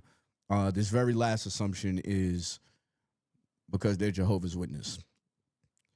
I feel like I am insulting my audience intelligence by speaking as if these things are true. Yeah, I mean, because we don't know, at the end of the day. And I think this is a lesson. It's a lesson to me at the same time. See, it's so weird because there's a part of me that likes the whole family channel thing. And the reason why is because, well, for one, you're living your life and you're getting paid for it. Yeah, I mean, that's pretty dope, to be able to do that. If I'm gonna be completely transparent. It's also a documentary of your life, so like when your kids grow up, they can watch this stuff. Like they can look back online. They don't have to go in the vault and go find this treasure chest of all these lost pictures. Nah, like this stuff is out there. Like you can go see this of yourself. Now, I mean, when we used to take you to the park and your mom and dad and all that, like all of that is there, so that's the part that I really do like about it. It's also an activity to do with your partner. Now, I mean, like if y'all don't have y'all thing, okay, maybe y'all create a thing out of content. You know what I mean? And especially when it's authentic, it is very fun. Like me and my wife, we did a video on our other channel, and it was just about I think we was like playing like a card game. It was like a relationship check-in type of thing or whatever. And that was real conversation we was having, real life conversation we was having. And I know I said a lot of the stuff is scripted. I would say I believe that a lot of these 60-second videos and in these little prank situations, yeah, these are scripted. Yeah, I mean, I don't believe that these are all always happening, especially if it keeps happening. Like if it'll become to a point. I put it like this. If my wife, every single time she pulled out a camera, she was snatching something from me. She was embarrassing me. There's a camera right in front of me, and I know she about to walk in the room. I just get up and walk out. I'm not playing this game. If it's really pissing me off, I'm not playing this game with you. You know what I mean? What are we doing? Like, we not going to you keep doing this. If I know you keep doing this, why would I sit here and see the camera and then just let it ride out? Just see how this is about to play out. If it's really pissing me off. Because I don't think it was really pissing him off. I think it was all just content. You know what I mean? But anyways, yeah, man. Very interesting topic.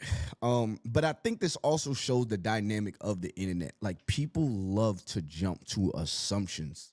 And and I think the best content is to be able to speak on what we actually know. If you're going to speak on something, speak on what you actually know. Because it just sounds insane when people are just jumping on the internet saying it's because the way they divide the money, she wasn't giving him enough money and he didn't expect for her to make that much money. This is why you don't date men if you got more money than them. Zero context. Trust me, bro. Nah, I mean, but anyways, y'all, it's been your boy Top Boogie. Make sure you hit that like button, subscribe button, turn on my post notifications and all that good stuff, man. Until next time, y'all. I'm out of here, man. Peace.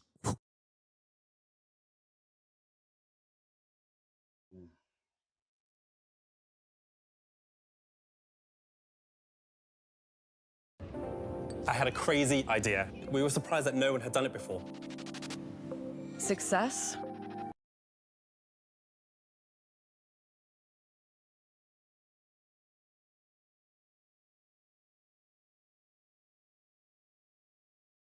$2026, people are still dating people.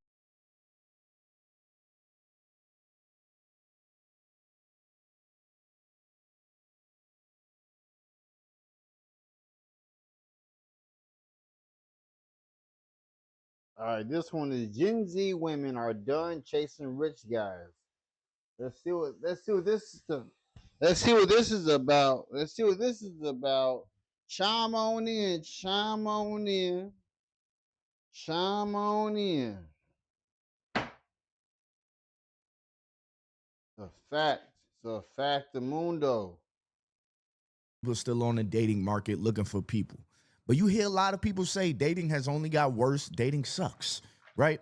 I would say that the mentality behind dating has been so skewed that both parties have grown some type of disdain instead of having, a mutual understanding to where they can actually meet in the middle, right?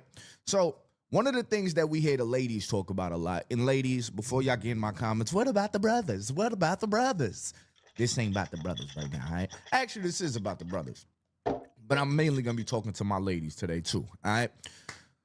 One of the things that I hear a lot of ladies say is how successful they want a man to be. You can watch the Pop the Balloon show. You'll see this every single episode. Yeah, I don't really like that job. I don't really like what you got. Yeah, I'm looking for a man that's a little bit more established and stuff like that. Nobody wants to build anymore.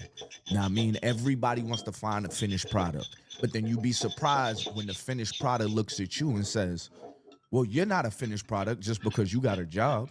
As a man with a finished product, that's not what I was looking for. So the two aren't looking for the same thing.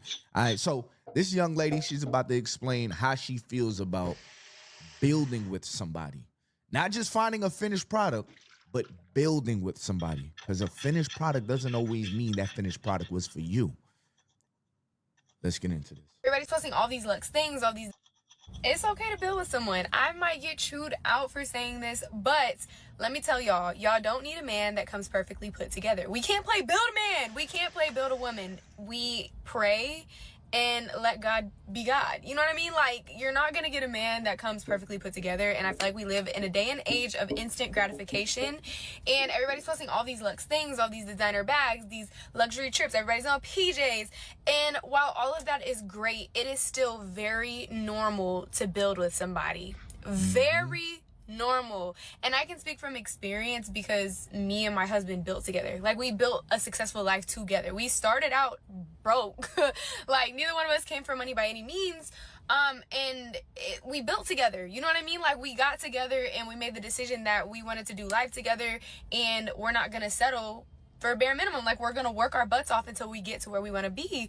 And a lot of people would always be like, oh, your husband, you're after his NFL money, like, he's gonna be in the NFL, blah blah blah. First of all, when me and my husband got together, he wasn't even playing. And I say that, with love for my man. He was an amazing athlete, but injuries got in the way of a lot of what he wanted to accomplish. But my husband told me, I want to play in the NFL one day.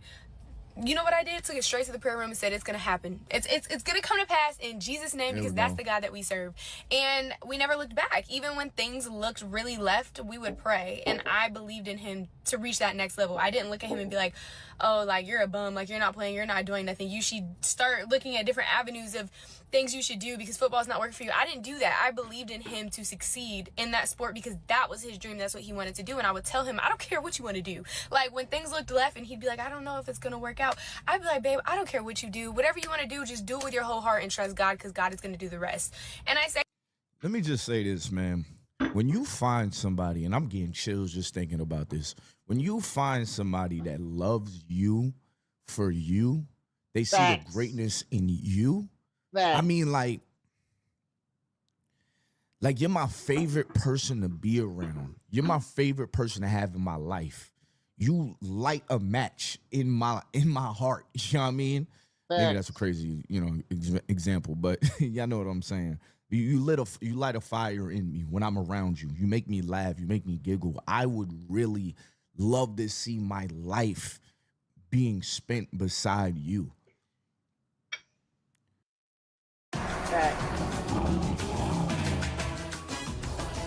Mr. Claus, you forgot this.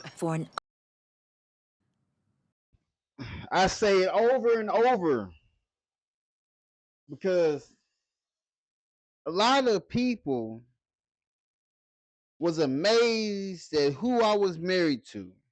A lot of people believed I was married to a white woman. And a lot of people I used to work with, when my wife would come to the job to bring me my food to eat for lunch, they would have their nose up and everything, trying to talk to her in front of me, trying to make up stories about me in front of me. And then I would tell him, I tell my wife everything. My wife tells me everything.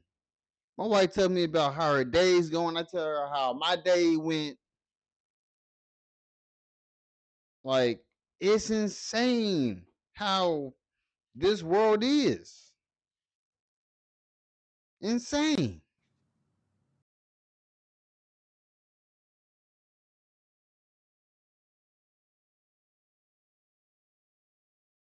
If that means that that man that you have found makes you feel all those ways, he makes you feel spiritually sound as well, or spiritually safe,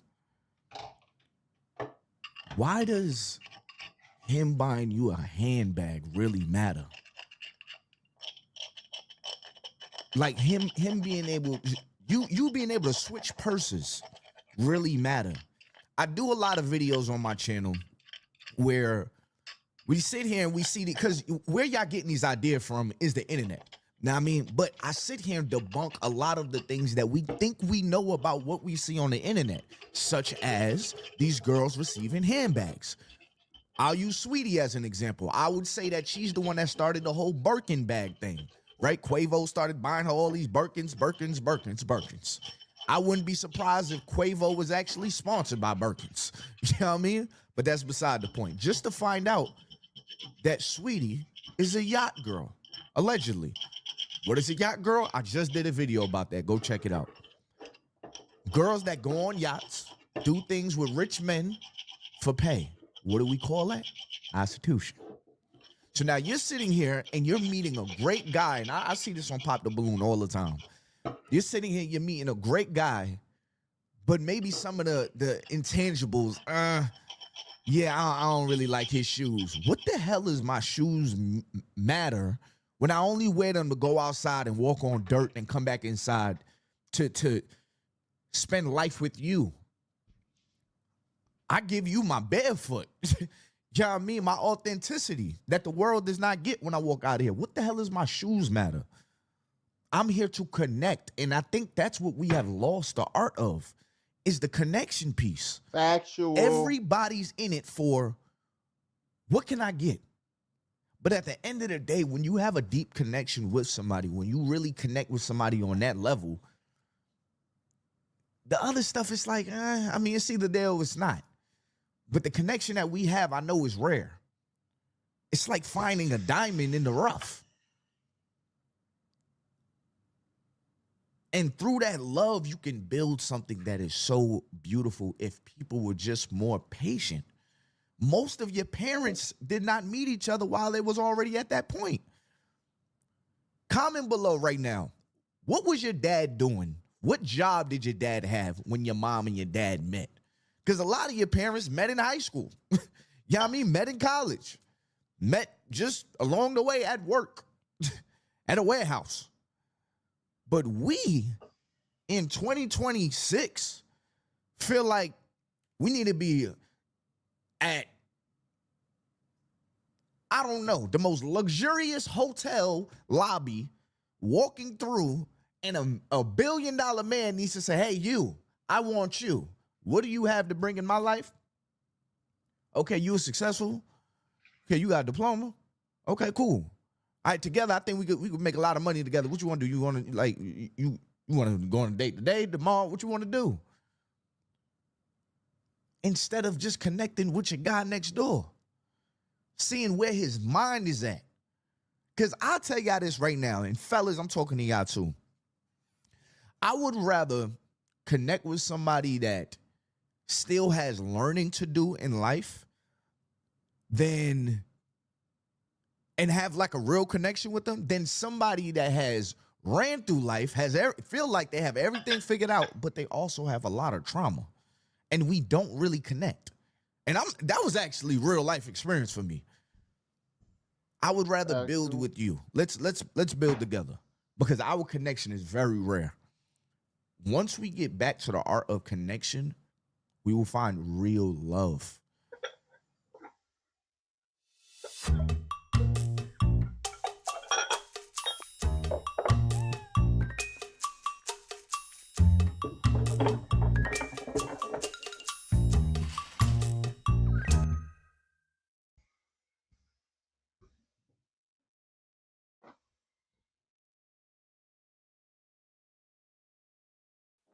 When it's time to scale your business, it's time for Shopify. Get everything you need to grow the way you want. What good is being in a big house with somebody you don't really know? Hear me out. You can marry somebody and still not really know them. Walking room to room and, you know what I mean? No deep conversation happening. No check-ins. No real understanding. But I'm in a big house, though. Okay, sooner or later, these four walls just become four walls. I said the same thing about vehicles. The thing that you want in life at some point is just going to become the thing that you have. It's no longer going to become the special thing. So while you're sitting here, you're trying to put your ethics and morals to the side for this rich man. Yeah, I just want a rich guy and he got to be 6 feet tall and all this. While you're putting all that to the side, soon it becomes normal. Then you start to see him for him. This is where the connection piece becomes so important. Because if there's no true friendship there, that relationship won't last. Or it can last with two people that are faking. Faking it till you make it. Say that to y'all to say, it's okay to build with somebody. It's okay to pray for your person. It's okay to believe your person to become the best version of themselves. And I'm not saying we need to accept somebody who's cheating, lying, stealing, and doing all the bad things. But it is okay to build with somebody. It's okay to not meet somebody and life is perfect. You know what I mean? And by that, I also don't mean character flaws and things that they need to be prayed out of. Y'all don't need to be dealing with nobody like that. But I am saying from a life stance and a building stance, it's okay to build with somebody. It's okay for things to take years. You know, it's not normal to get everything handed to you overnight. And I just want y'all to know that it is okay to grind for what you have with your person and believe in each other to get to that next level. And he did the same thing with me with social media. And it's just one of those things where it's okay to build with somebody. Don't let social media tell y'all otherwise. And y'all can do it. Y'all can do it. The truth of the matter is, most of the people that are sitting here commenting on social media, if you look in the comments, right? You look in the comments of these pages that are like, oh my God, I really like this. Oh, this is so nice. This is what I want. Or you look in the comments and under the post and be like, yeah, but I don't really know, like, why he ain't proposed to her yet? Like, what's going on with them? You go to their profile, ain't a man there. A lot of them don't even have profile pictures. So we have let the angry masses dictate what we now see dating as. We have let the randoms, the unknowns, we don't even know who the hell these people, these could be bots for all we know. But we do know we all live in the real world. And realistically, most people, the guys you know, ain't just buying girls Birkins. You know what I mean? You might know some outstanding guys. Your brother, your dad, your grandfather might be some outstanding guys. I'm talking about go in the back and cut down some wood. You know what I mean? But they ain't never buy a Birkin. They have good moral character. Your mom probably worked all her life. Your dad worked all his life. But they loved each other. How are we going to get to that point where everybody's just trying to come up off of somebody? It is okay to build with somebody when that connection is real. And guess what? There'll be people to not understand. Well, girl, do you really want to go to work? Like, you ain't got to go to work. I mean, why you ain't just get a man that, get you out of work? Because, girl, I got real love in my house. That's what you say. I love my husband. Husband to wife. I love my wife. Facts. That's why. Facts. Yeah, my wife, she is a woman that she wants to start a business. She doesn't like to just chill at the crib. She does like to be a boss in her own way, but she still respects me. And I still respect her. Oh, you don't get that? Oh, I posted on the internet. Yeah, but all these negative comments. Well, guess what? When I pull the cord, I don't charge my phone. I don't turn on the computer. None of the comments of the world actually matters. You know what I mean? Nobody has to understand your life. Nobody has to understand. But the two parties that are intertwined. But I got another clip for y'all. One of my subscribers DM me telling me how much money they made playing games on their phone, and I couldn't believe it. So I'm barely gonna edit this video right here. After 60 days, this is how much money she made. After 60 days, she made $5,000. I asked her, I said, hold up. I said, which games are you making the most money from? She said, it was this game right here, Bingo Cash, this game right here, and this game right here. Y'all go try it out for yourself. She said she ain't want me to put her name, on the video because people keep hitting her up, asking her for advice, so I ain't gonna put her name out there. Most of y'all know because she's my leading subscriber in making money right now playing games on her phone, and I've shouted her out in my other videos, all right? So right now, she is killing, okay? I'm going to put the link in the description below and the link in the comment section below. You could try it out for yourself. But $5,000 in 2 months? $5,000 in 2 months. That's $2,500 a month. All right? I'm sure that's taking care of a couple of bills for her. Now, I mean, that's dang near all your bills. If all your bills is more than $2,500, you're living large. You know what I mean? But look, try it out for yourself, like I said. But anyways, man, back to the video. US or international fulfillment? Which is best for your brand? We get this question a lot. Should you fulfill from the US or international facility in China? Here's the truth. Both have their advantages, and at TapStitch, you get to choose what works best for your brand. If you're delivering to the US and speed and local delivery matter most, go with US fulfillment. Bear with me because it seems like this TikTok video is somebody else recording a screen of their computer, but it sounds pretty good, so bear with me. So please watch this part. When I think of dating, it's like I'm 33, I'm divorced, I have 3 kids. I don't want to help nobody build nothing. I actually do want to, because I'm trying to build myself. This is the first time I've ever depended on myself alone. Right. No help, no security, no nothing, just by myself. So the idea of like the McDonald's guy scares the crap out of me. Right. And honestly, it scares me too. Like, I'm not in agreement of a man taking a lot of y'all don't even know my first job was at McDonald's. The McDonald's in Lovejoy. I was making $7.25, and I will never forget. Every 6 months or maybe once a year, they would give us a raise. And that raise was like 10 cents. By the time I left that place, I think I was at maybe like maybe $7.50, and you couldn't tell me I wasn't rich. But I wound up getting fired from the job. I told you I got fired more times than I've been hired. I'm just not a worker bee. That's just not me. I'm not knocking it at all. It's just not really me. Like, for me to do something that I really don't feel like doing, I'm not a morning person. Just with that right there. When I'm tired, I need to go to sleep. Just get out my way. I need to go to sleep. Working at McDonald's, granted, I wasn't working in the morning because I had school, but it was just one of those things I was just like, what the hell am I doing?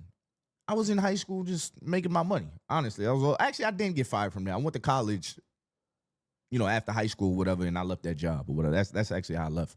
It was my other jobs during college. But yeah, man, I used to work at McDonald's. Yeah. woman at McDonald's. Yeah. So let's be clear on that. Like, it's just an example. Yeah, no, for sure. But I'm just saying, a man having to build. Yeah. That also is a sign, because if you 33 and you meet a man that's 33 or 35, and he's still struggling, that may speak to his character. So see, when we say let a man's character be his currency, a lot of times character is going to determine currency in the real world. So when I say that, what I mean is, if you meet a man who's 33 and he is the executive director of Each Man Teach a Man Incorporated, and these men are going into the community and they're mentoring young boys who are at risk, and based on the grants that they have, his pay is $50,000. Now, this man may not be able to buy you a multi-million-dollar house right now, but he is in his purpose, he is on purpose, and he has character. So that becomes an exception to the rule. Yeah. And no one should ever say, be with a man who is not working, living with his mother, not trying, has no sense of purpose or identity, but got a great talk game. Yeah. And very romantic. What about the guys who try, but it just don't be doing nothing? Meaning trying like to you're build? just busy. Like you're Right. trying to build, but That's lack of a woman. Question.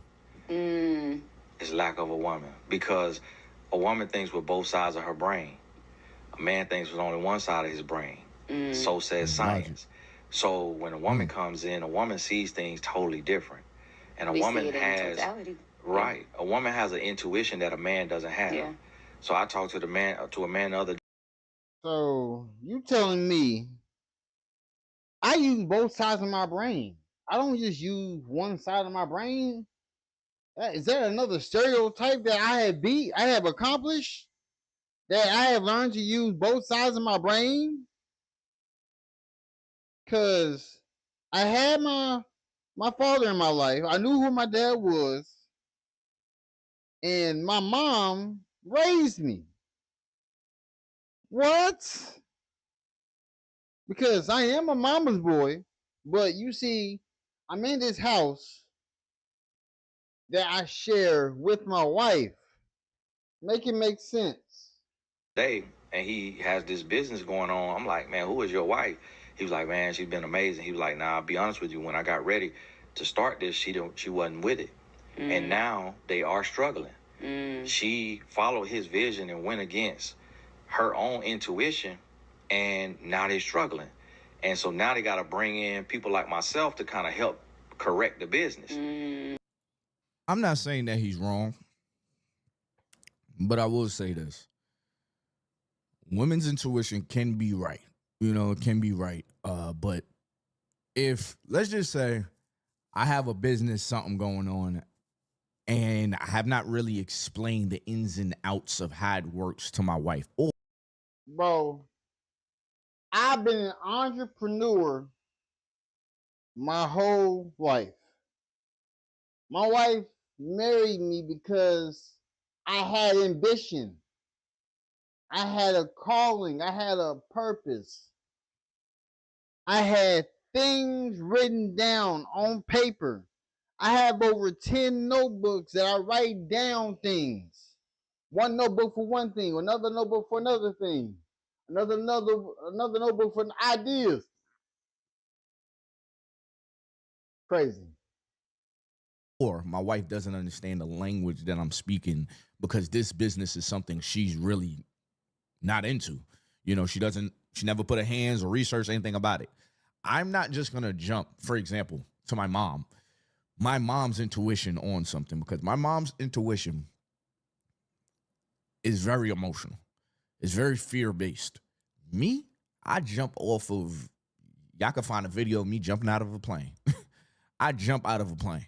You know what I mean? Granted, calculated risk, but sometimes people just don't understand the vision, and you can explain it to the best of your abilities, but I think it's just about just knowing your partner and what your partner also knows in this field. So I don't really put it past anybody to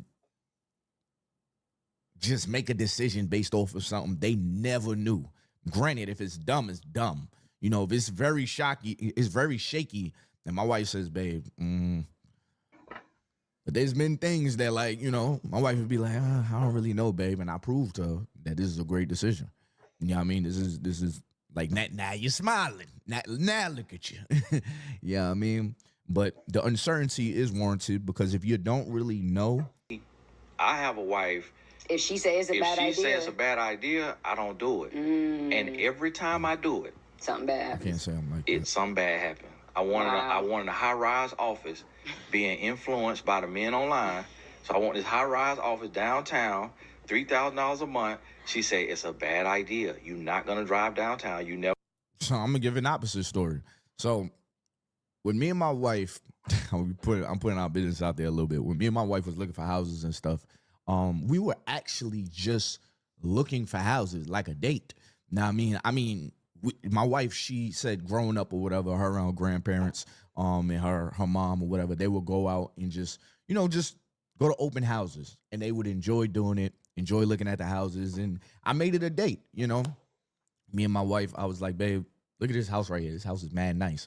We drove all the way up north to go look at some houses. I was like, man, these houses are kind of nice. And me, I start to see myself in, like what I can do. So I'm like, yo, these houses are really nice, So we seen the house or whatever, and she's like, yeah, it really is nice, and all this stuff.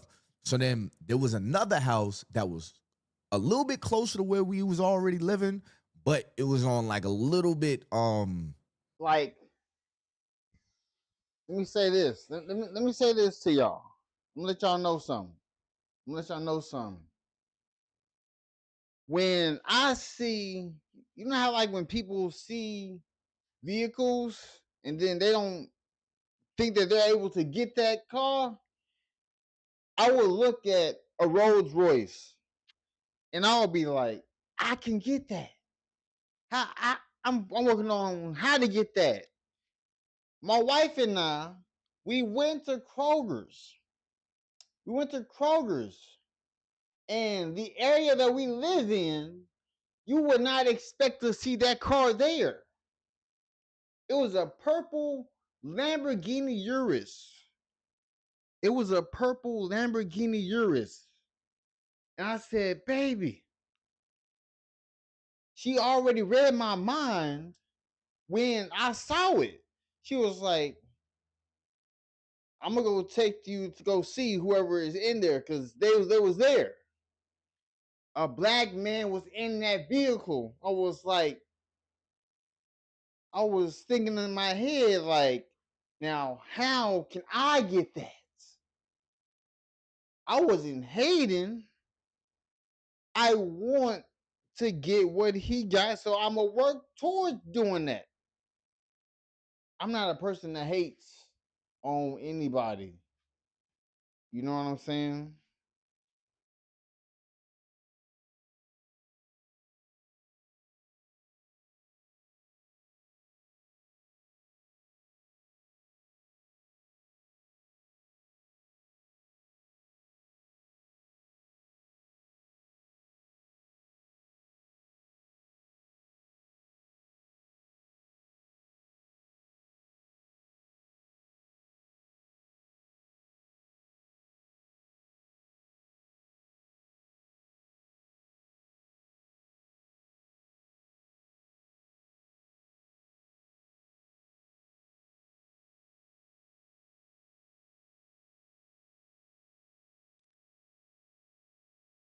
So I'm just saying.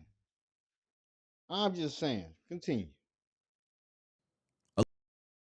Oh, really? a little bit more uppity side of town, right? So we go visit that house, and before we even visit the house, you got to talk to the landlord and stuff, and I'm explaining to them like, okay, how much is it? I got to play the whole part or whatever, but at the same time, I am getting the details. We're just going out looking at houses. It's just what we're doing, just as a date. No intention really to move, but it was a date. So I sat down, I talked to my wife, I said, babe, so what if we really do like the house? Like, what if we do wind up really liking the house? And she was just like, well, yeah, I'm not really trying to move right now. We're pregnant. I'm just moving here from California. We're still getting adjusted. I'm not really trying to move, and in my life, I've moved a lot, me and my family. So I was like, I understand, babe, but let's try to just keep our eyes open if the opportunity is really good. She understood, but at the same time, she still felt how she felt. You know what I mean? Because she did just get acclimated, and we are getting ready to welcome our daughter here, and it was a lot of moving that was going to have to be done, a lot of readjusting that was going to have to be done, all while she's pregnant. I just had surgery on my knee, so I still had a whole, y'all seen the thing on my leg or whatever, my leg brace, like, so my leg is stiff. So her question is how exactly we gonna do this?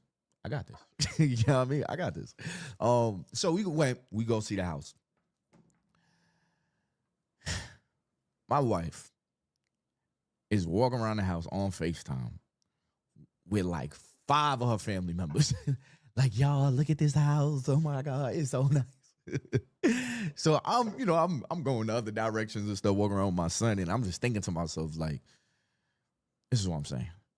Like, sometimes I just gotta know. You know what I mean? Sometimes I just gotta know, because I gotta understand, especially with her being pregnant, there's a lot of emotions behind this. When I take you there, you might like it. Just keep your mind open. Just that's all I'm saying. We ain't gotta say yes right now. Just keep your mind open. That's where we live right now. You know what I mean? That's where we live right now. And, at first, it was an adjustment, but I told her, I was like, but I would rather us start new. It's a new marriage. We got a new family. We bringing in a new baby. We need more space. As far as moving, I'll take care of all that. Now, I'll pay people, which I did. I'll move myself, throw it on top of the truck. I'll make it happen. Don't worry. And we love this house. We love this house. But I bring that up because I understand what this brother is saying, that anytime his wife says don't do something, he just doesn't do it. I can't sit here and say I will always be like that. You know what I mean? And that's respect, all respect to my lady. It's just certain things I think I have a little bit more of an understanding on it, just coming logically. Know what I mean? Whereas women are a lot more emotional. But the balance is beautiful, because sometimes I'm too damn logical to where I need my wife to tell me, yeah, babe, but this is how the kids are going to feel. Yeah, you got to, this is kind of how I feel in it. And when I'm going to tell y'all right now, had my wife walked in the house and was like, nah, babe, I don't like this. We weren't moving there. We were not moving. I was not just going to up and move my family. My wife did not. She still didn't like it. You know what I mean? So I'm not going to say I don't consider that at all. AI can do incredible things, but this isn't. With Artlist's AI, a professional like you can be a full-blown production house with all the leading AI models in one place. Welcome, ladies and gentlemen, to the games. Let's welcome our fighters. You'll show everyone how powerful these tools actually are. And now, But when I seen the smile, I seen the FaceTimes, I seen the emotions change, which they do. Yeah. Everybody pack up. Pack up your stuff, put them in bags, whatever. We out. Daddy gonna make it happen. Well, I had the office 6 months, $18,000. I went 5 times. Then I wanted me a writing condo on the water. Baby, I like to write on the water. She said, it's a bad idea. Just go to a beach house. I went, put down, got the condo. I didn't spend one day in that condo in like 4 to 6 months, and then had to pay double, like $6,000 to get out of it. So I have clear examples when I have not listened to my wife's, insight and intuition and just thinking like a man, as a dreamer, as a go-getter, and then it failed. It fails. So that's where I want women to understand. And this is what I'm saying, and I'm gonna say this: a woman who is unwilling to partner with a man, she does not deserve anything that he has or that he will accumulate. The reason why my wife has everything that she wants and desires is because she partnered with me and she spoke life into me and she helped me build. And so now it is hers too. Yeah. I can't say this just. And helping you build doesn't mean you're grabbing the bricks with me. I would love for you to grab a brick, but it doesn't mean grabbing the bricks with me. Sometimes it's just saying, yo, baby, you got this. You know what I mean? Like, I know the house isn't built yet, but I am here beside you. Don't you give up on yourself, because I see it in you. I know you're capable of building this house. Just grab that brick. You got it. Keep going. Don't you stop. Instead of looking at a man and being like, Nigga, why the house not up? Why we still standing on the street? What's going on? like that's what men are running from. They are sprinting away from that. There's nothing better than a woman that can motivate you in your space.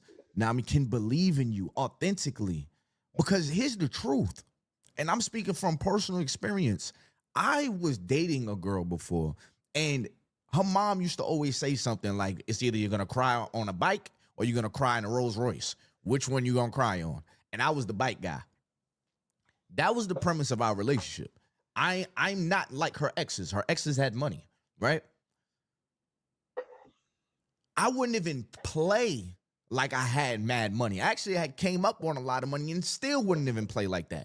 Because I got to a point I was like, yo, I'm not about to get you to like me because I bought you. I'm not doing that. So now I come up, start doing a lot better for myself. I mean, at that time, I had a roommate and everything. She had a house, you know, a nice car, all that. I think I still had a hoopty. Nah, I ain't have a hoopty. I had my Challenger at the time. But now, once I came up, you're not just going to come in my space. I'm talking about this was for anybody. I had to make sure you was genuine. You wasn't just, you know, just playing a part so you could get a piece of the pie. No, I met my wife. I mean, I like I said, I was in California for some military duty. I didn't flex no money. You really don't know what I'm doing in life for real. She was taking the initiative to pay for things, to take me out. You know what I mean? It was one place she took me to. It was like a hotel, and they had a jacuzzi on the top or something like that. And it was a whole festivity that she had, you know, for me. Mind you, we're just getting to know each other right now. But it was so sweet because women don't do that for men. Not a lot of women do that for men. They're always trying to, they'll say, I want to go there. And then when y'all get to the register, she's looking at you. Motherfucker, you say you wanted to go here. You know what I mean? I don't even know you. Like, crazy. Just play. But y'all know what I'm saying? A lot of people just got their hands out for a free experience. So for a woman to say, nah, I want to take care of you today. Off of that, let me tell you something. All right? Let me tell you something. You see your hand? I'm gonna give you the world. You know what I mean? You just did this gesture. Now I mean, it might be small to you, but for men, it's the thoughtful stuff. Like what you mean you started my bath water for me to send some Epsom salt because I had a long day? What you mean? What you mean you bringing me plates while I'm eating this stuff? I mean, while I'm working this stuff. What you mean? Shorty, I'm about to give you a cloud if I could reach it. Like, it's the little things with guys. It's the small things. And I'm talking about for the right guy. The wrong guy, he gonna manipulate you. But the right guy, oh my God, you do not have to do the same thing he's doing. If I'm paying all the bills, you don't have to say, you know what, babe, this month I'll pay the mortgage. Nah, you ain't even got to do all that.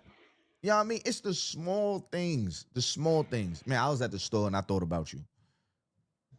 Don't wait till a holiday.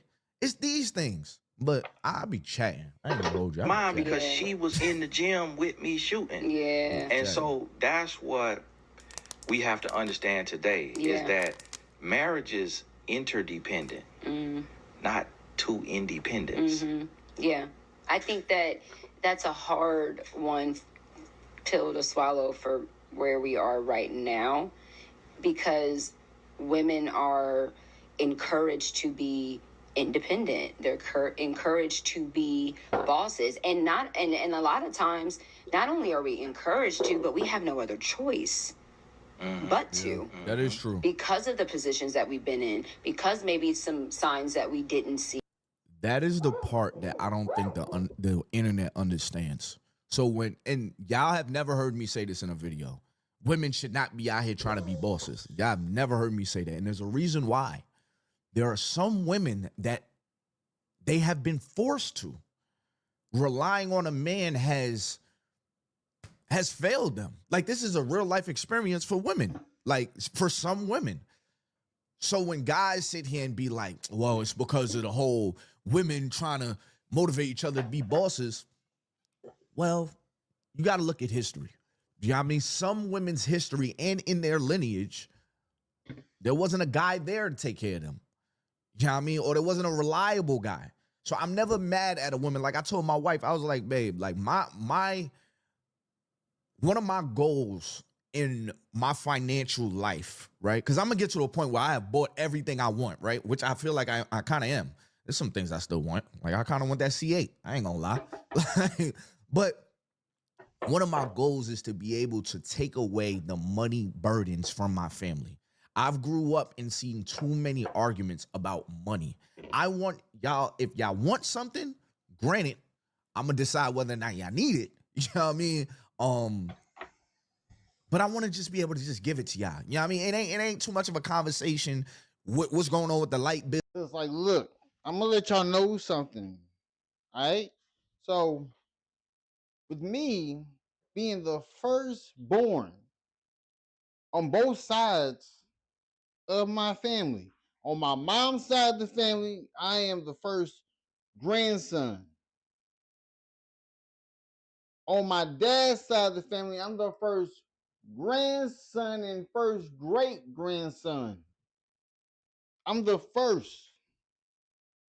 And the complications I'm trying to piece together behind the scenes, because I can't bring it on live, because it's dealing with family situations with what my father had left before he passed.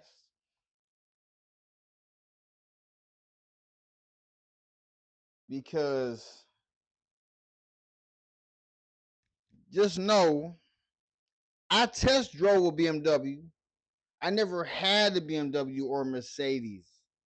I want to have those in my car collection, but in due time, that will happen. But this money situation with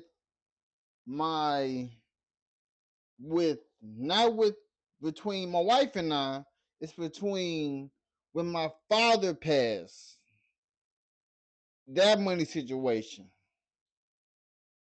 I'm like looking up at the sky like, so I gotta do this, Dad.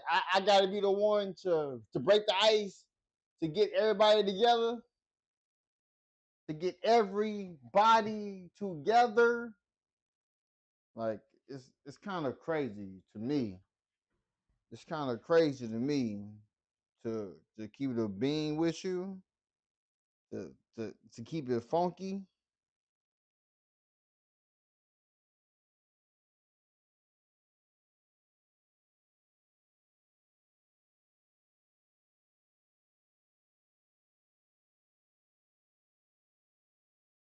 Let me see though.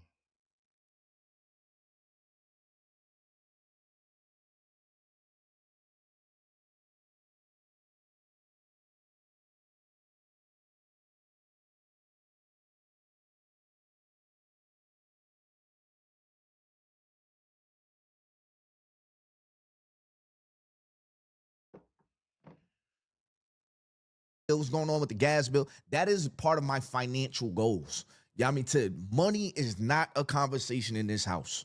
You know, that is a part of my goals right there. I don't even know what point I was trying to make, but I'm just glad I said that. That have left us now with the consequences of maybe lack of wisdom, maybe lack of patience, maybe lack of vision, lack of obedience. Now we're left with those consequences, and now it has thrusted us into this independence. And not only do I don't need a man, I don't even have time to help a man in any type of way, or you know what I'm saying, or have the capacity for it. And I feel that way. I mean, I feel I can identify, because being on my own, it makes me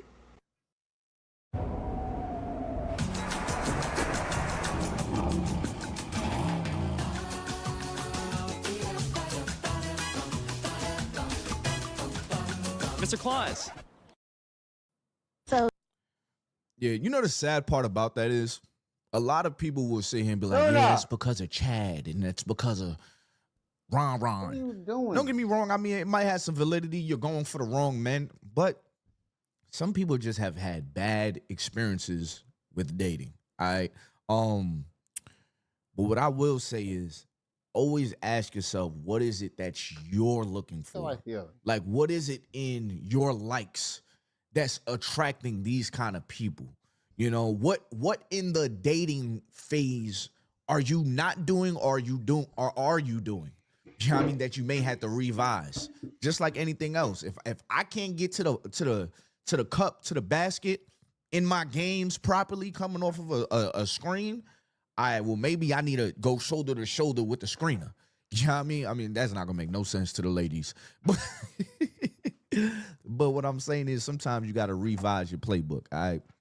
So y'all know today is Sunday. So I got some scripture for y'all. All right. So first scripture, Proverbs chapter 24, verse 3-4. By wisdom, a house is built, and through understanding, it is established. Through knowledge, its rooms are filled with rare and beautiful treasures.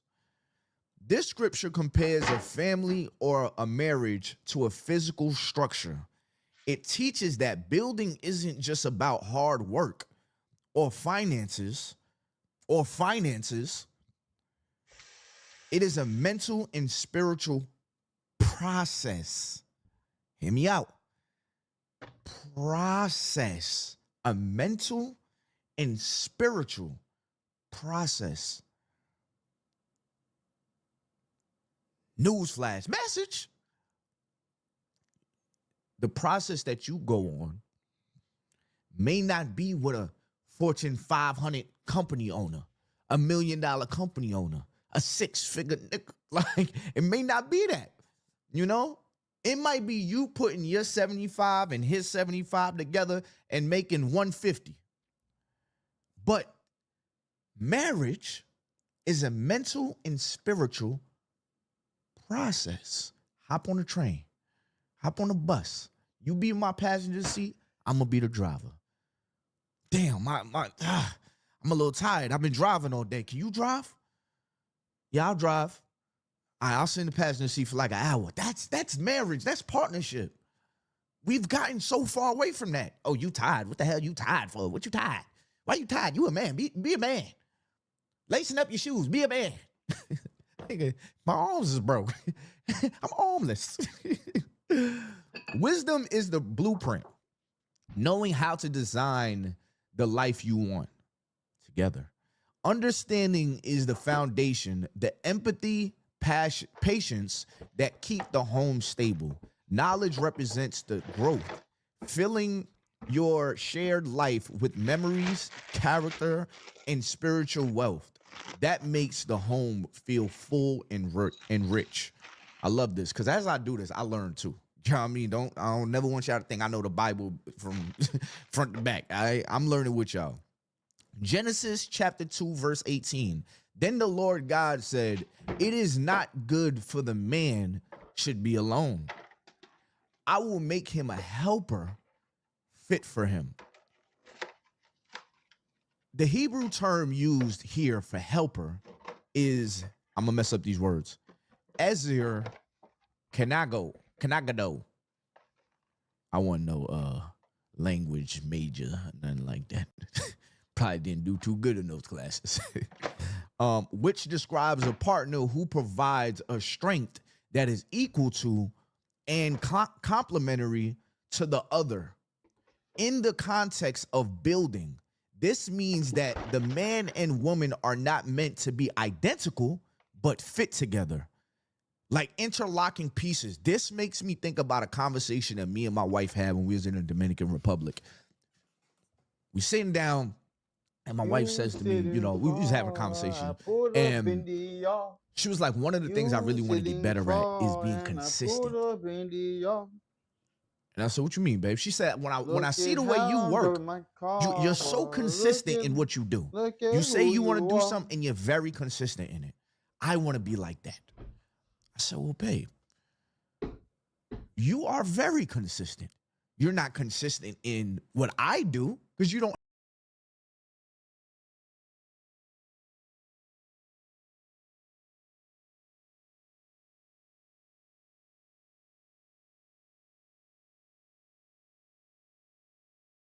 have to do it. There's a difference. You know what I mean? You don't have to do what I'm doing because I take care of this part. But this is where we're identical. You are consistent. The schedule you have put our son on has been very consistent. Maintaining our home has been very consistent. You have a schedule for the things that our house needs, for what our family needs. The department that you work on is very consistent. You struggle on being consistent on the things that I'll take care of. Same thing for me. I struggle sweeping every day because my wife probably done did it. So I'm not even thinking about doing it. You know what I mean? Now, if I see some crumbs on the floor, all right, let me grab a little broom real quick, whatever. But this is where our union works. You take care of logistics, I take care of operations. That's actually a great damn analogy. Damn, W analogy. But you know what I mean? But you're very consistent in your department. You're judging your consistency based off of you being a part of operations. You do logistics, babe. You know what I mean? This is where we're identical. This is why we fit. This is why you're my partner. This is why you're my helper. You know what I mean? And I help you. You know? We make our jobs easy. In return, it makes our life flow smoothly. Damn, I need to be a rapper or something. I'm getting chilled just off of my verses right now. I'm in my flow state. Bear with me. All right. Where were we? One partner's strength covers the other's weakness, ensuring that as you build, there are no gaps in the structure of your life. Okay. Next verse. I've never heard of that verse. Okay, so this is in the King James Version. I've never heard of this chapter. Matter of fact, all right, this is what it says. Amos, chapter 3, verse 3. I don't know what AMOS is. If y'all know, hey, shout out to you. You got one on me. Can two walk together except they be agreed? While this is a short verse, it is the fundamental rule of building together. If a man and woman are trying to build towards different goals, one wants a certain lifestyle, the other wants something else, the building will eventually crack or lean. To build effectively, there must be a meeting of the minds. It emphasizes that alignment of vision is the first step before any real progress can be made. And this is why in your dating, it is so imperative to be transparent. Not sit here and play this Google Gaga, I'm so cute, you so handsome. No. We need transparency because we need to make sure that our vision as strangers are somewhat aligned. But too often we're attracted to somebody physically. Now we get into bed with somebody. Everything is real foggy. Now it's like, all right, what did I say in the beginning? I'm used to being in the bed with you. I'm used to looking at your attractive face. Now, is our vision aligned? I know we ain't really talk about this in the beginning. Is our vision aligned? I know we ain't never talk about this, but what's your vision? That's not how it's supposed to go. It's not how it's supposed to go. It's cool to be attracted to somebody, but you will be attracted to people as your life goes on. You know what I mean? It's you know what I mean? Check that vision. What's your vision? What are you doing towards that vision? Those are the things that I think really matter. Because as a man gets to the point that you're saying that you want to get to, like you want to meet a man and he's already at that point, he's a little funny. He's a little funny now. Because back then you didn't want me, now hot they all on me. You ain't like no. You know what I mean? So I ain't just letting anybody in my life. It's not happening. I wanted the word cuppa, as in cup of tea, I thought would be great to mix with hug. When I saw the domain was available, I was like, I'm taking it, I'm trademarking it, I'm going with it. I'm gonna end this video here. Make sure you hit that like button, subscribe button, turn on my post notifications. 44 minutes I'm at.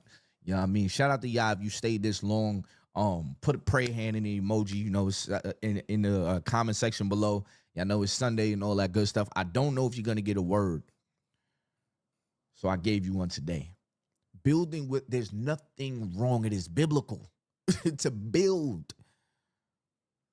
I say it again, it's biblical to build. It's biblical to play a part. It's biblical to build brick by brick. I made it. Nah, I'm just playing. But yo, if you know, you know. That's a Franklin Saint. You know what I mean? But make sure you hit that like button, subscribe button, turn up my post notifications and all that good stuff, y'all.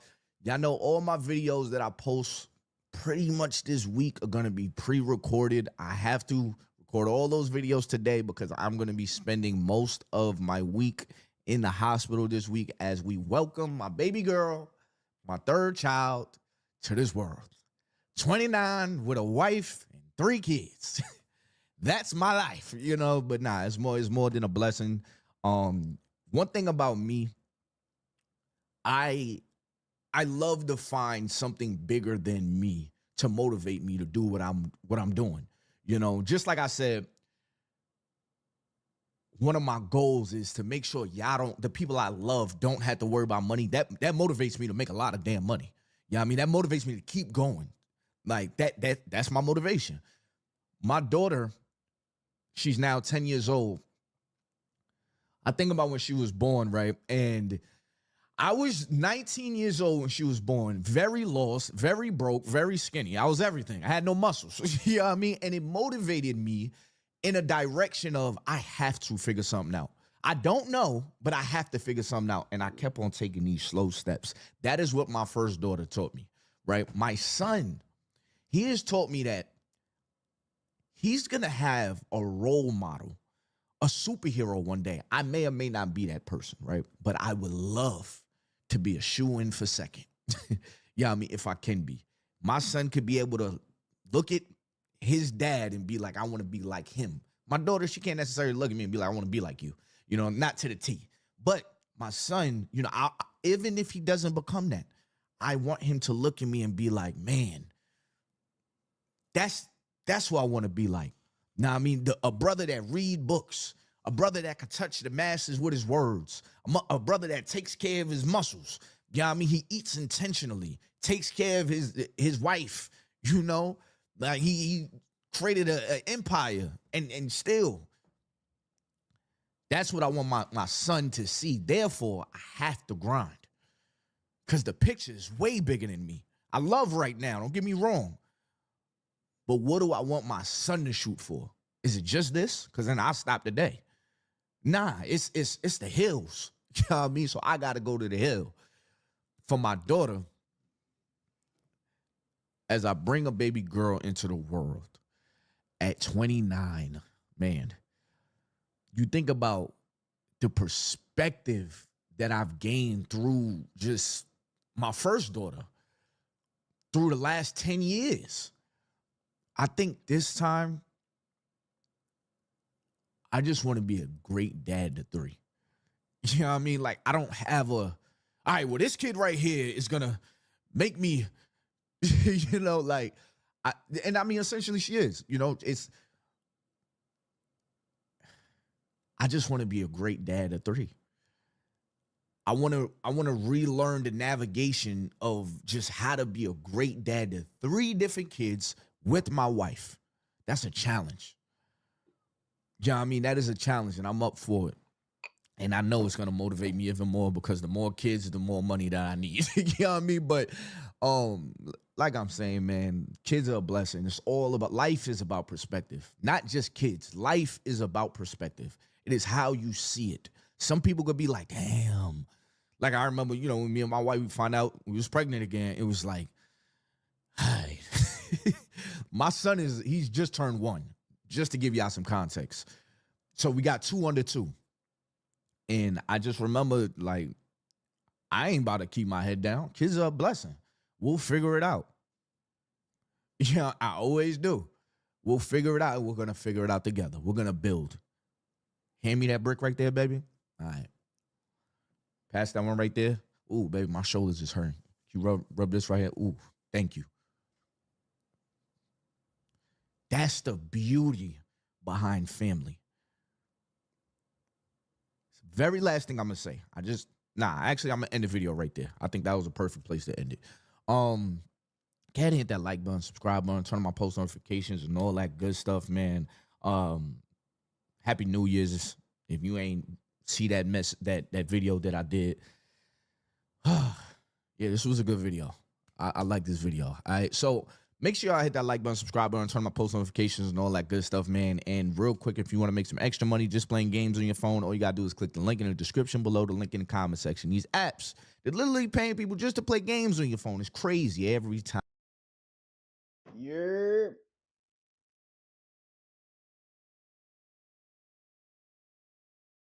What's good with everybody? Now let me turn this down real quick.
So let's get the party rolling.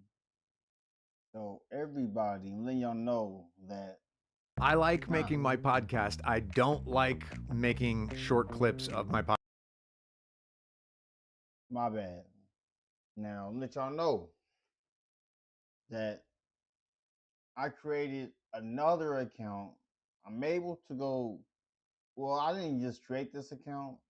I'm just now using this account, but I've turned it into my secret account, to my secret one. So let me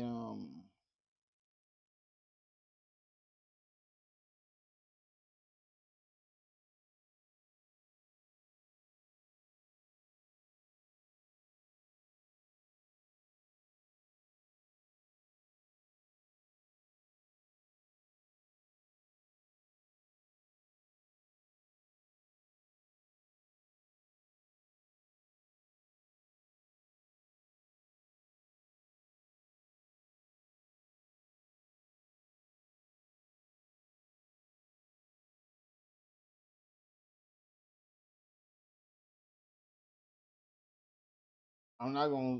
I can't tell y'all the ad name because it's my secret account where it's my journal. It's my journal because I see a lot of people don't really be using YouTube as a journal. I see they talk about creating journals, but to use an account as the journal is the best part. It's the best part. So we're gonna get ready for that.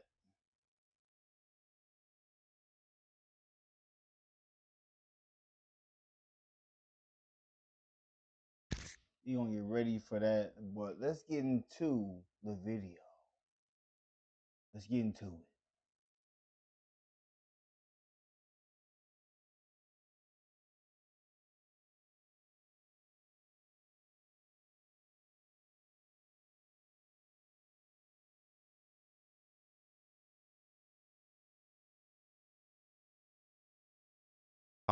So the AI chooses the best. James Brown Boogie is in the building. All right, it's that time of month. I had to take my braids out. They was looking rusty, dusty, all kind of stuff. Y'all was saying, yo, why you don't just rock the fro? Why you keep rocking the do-rag? Yo, listen, first of all, taking braids out is work. You know what I mean? Second of all, when your braids is busted like that, how my joints was, it's better off with just throwing on the dewy, you know what I mean, or throwing on the hat or whatever. But now I'm looking like Con Edison or what's my son, Albert Einstein. But it is what it is. You know what I mean? I'm rocking the natural look like I was talking about in my video yesterday. But anyways, y'all, look. Today, we're going to be reacting to a video of Anton Daniels and Corey Holcomb. Anton went on Corey Holcomb's podcast, and it got kind of crazy. Now, I mean, I seen clips circulating, and I was like, all right, I got to find the full video so we can watch it together, all right? So that's what we got right here. So without further ado, let's get into this, man. Talk about none Well, of I tell you what, watch that fucking shit, because that'll go bad. Call it what you want. I don't do no fucking homie. It's serious, too. Maybe I should be a supervillain. Shout out to I can't wait till you tell me how voting makes a difference in this country. We have a less than 20% voter turnout rate in local. Ain't nobody going for the sucker shit no more. We got to go. You're missing it. You got to uproot the people in power before a real difference happens. Voting is for suckers. It's not. People that don't vote are ignorant as fuck. Well, I guess I'm ignorant because I would never participate in no People sucker that shit. don't vote, and I'm it's gonna so show funny. up and vote like a sucker. And not only is it ignorant. We had Republican presidents. We had Democratic presidents. You're not even we in hearing the what I'm same saying. joint. I'm talking about locally. You talking about national. I don't give a fuck if it's local. It I don't matters. give, if you It vote, absolutely matters. that means you in line. No, if you vote the first thing that it means is that you respect your ancestors. That Nah, I don't agree with what Corey Holcomb is saying. Like, voting definitely matters. Voting is definitely important. I understand the notion that he's speaking on, that with the Democrats and Republicans, it seems like we're gonna get effed either way. It's like you're choosing the lesser evil every time. I do understand what he's saying with that, but to have a voice to avoid this level of evil, using your voice, now I mean for those that couldn't do it in the past, because you got to think about it. Every time you vote, you're possibly making an impact on history. Now I mean for the future, of course. So I mean, if that's your small contribution, vote. You know what I mean? Vote, especially locally, because that's really what affects you immediately. You know what I mean? The people that you put in your city. The people that's in your actual cities have less to do with the stuff you see on CNN. You know what I mean? More to do with the traffic you deal with. More to deal with the roadways you don't have. You know what I mean? So that is something that I definitely think is important or whatever. If you can, you Die should. for your right to be able to do it. Your ancestors it's so funny to didn't do it like this. Because yo- people went to war. Hey, real quick, make sure y'all hit that subscribe button. Only 30% of my subscribers is actually subscribed to me. So if you haven't already, please hit that subscribe button. We on our road to 100K. This is our victory. So yeah, so look, I see that I reached out to over 37,000 people, and only a small percentage of that has subscribed to me. I would greatly appreciate it if I got your attention, that you would subscribe to the channel, because I'm trying to build something great, something amazing. Like, comment, subscribe. When the government tried to overthrow the people and the power of the people, it was wars. There hasn't been a war inside the U.S. where the people who getting fucked over are doing something about motherfuckers with 30 felonies being the president. It's a It's war. all sucker shit It's going a war on. every day. It's just not physical anymore. Well, that's the problem. It's We here. need physical wars. It's not. Until It's our motherfuckers ready to ignorance. jump it off, It's not. we gonna always be not. talking. But see, real gladiators don't talk. Real No, it's gladiators make it happen. And the gladiators, I ain't gonna lie, we are under control right now. We haven't rose up and did what needs to be done. Who But are you under control by? it ain't, you under control by the people who will motherfucking blow this motherfucker up. But here's the truth. We know, if I believe you know this already, when the cops shoot you, ain't nothing you can do about it. God, this is so crazy. Do you think that's wrong what I said? This is so insane. Is that what I said? I said when the cops insane. shoot you, ain't nothing you can do about it. Is that a lie? This is so insane. But you didn't answer it. I'm gonna answer your question. Okay. I'm gonna answer your question. It depends on the circumstance. And the interesting thing about it is this. All right, y'all. So this week, I want to give a special shout out to one of my subscribers, Is Lahak Lick. Yeah, y'all can see her name right here. She says she basically supports the channel. She actually has made money playing games on her phone. The games are actually fun and she enjoys them. She feels guilty playing games at work and at home. Again, this is not somebody I know personally. This is one of my viewers. You can see by the message, right? She made $100 and also $25. Now, I mean, just playing games on her phone. All right, so try it out. See if it's for you. If it's for you, it's for you. If it's not for you, it's not for you. I say that all the time. Y'all ask me, is this real? I'm showing y'all real life people that have DM'd me saying they have made some money. If you have made some money, send me a DM. Now, I mean, just like this young lady did, and I'll put you in my video, all right? Yo, if you want to try it out, click the link in the description below, the link in the comment section. I always leave the links in my descriptions, all right? So try it out for yourself. It's an easy side hustle just to make some extra money just playing games with your thumbs. All right, so anyways, y'all, back to the video. The majority of the people, because you like to use a blanket statement. That's like me saying all black people are stupid. Well, have you said all white people stupid? No, I'm talking about cops. You should say that one time. I'm talking about because cops. it's easy to say all black people are stupid as an example. Say something about the white people. No. You're not. I don't think you got people all the time. Oh, well, I didn't hear you. Can you tell me? Because I don't about know. liberal. Wait, I'm confused. How did we get here? So he said if all cops, I mean, he said if a cop shoots you, you can't do nothing. Excuse me. Anton said you can't make blanket statements like that. I understand what Corey Holcomb was trying to say as far as like the cops could figure out a way to get off, but there's people that have went to jail for, there's cops that have went to jail for shooting black people. Like, we can't act like all of them just get off scotch-free. There are a lot that should be in jail but are not in jail. So I see what he's saying, but you can't put everybody in a box and be like, as if cops are just out here sniping us. You know what I mean? But I understand what he's saying. You know what I mean? White women literally being the biggest enemy of the United States of America. That's the thing I say every single day. Caucasian female, the biggest enemy. Literally, white liberal women are the worst thing that ever happened to this country. What about their men? But we gonna get there because you keep trying to get me to qualify it by participating and joining in on the core. I think you're doing what's easy. No. I'm doing what's real. I think you don't want to go against them because if you go against them, it'll be some video of you going against them. And when I say them, I'm talking about your boss. I don't have a boss. We say that. We say that. But here's the truth. I don't have a boss. It's a reason you go after black males or black people. See, look, when I say I don't got a boss, I don't got a boss. A lot of people be mad, be wondering like, you wake up every day and this is all you do? I'm like, if I had a working vehicle and I didn't get into a car collision, you wouldn't see me on here. You would see me doing daily videos, dropping daily videos. But now I'm on here because of the car collision.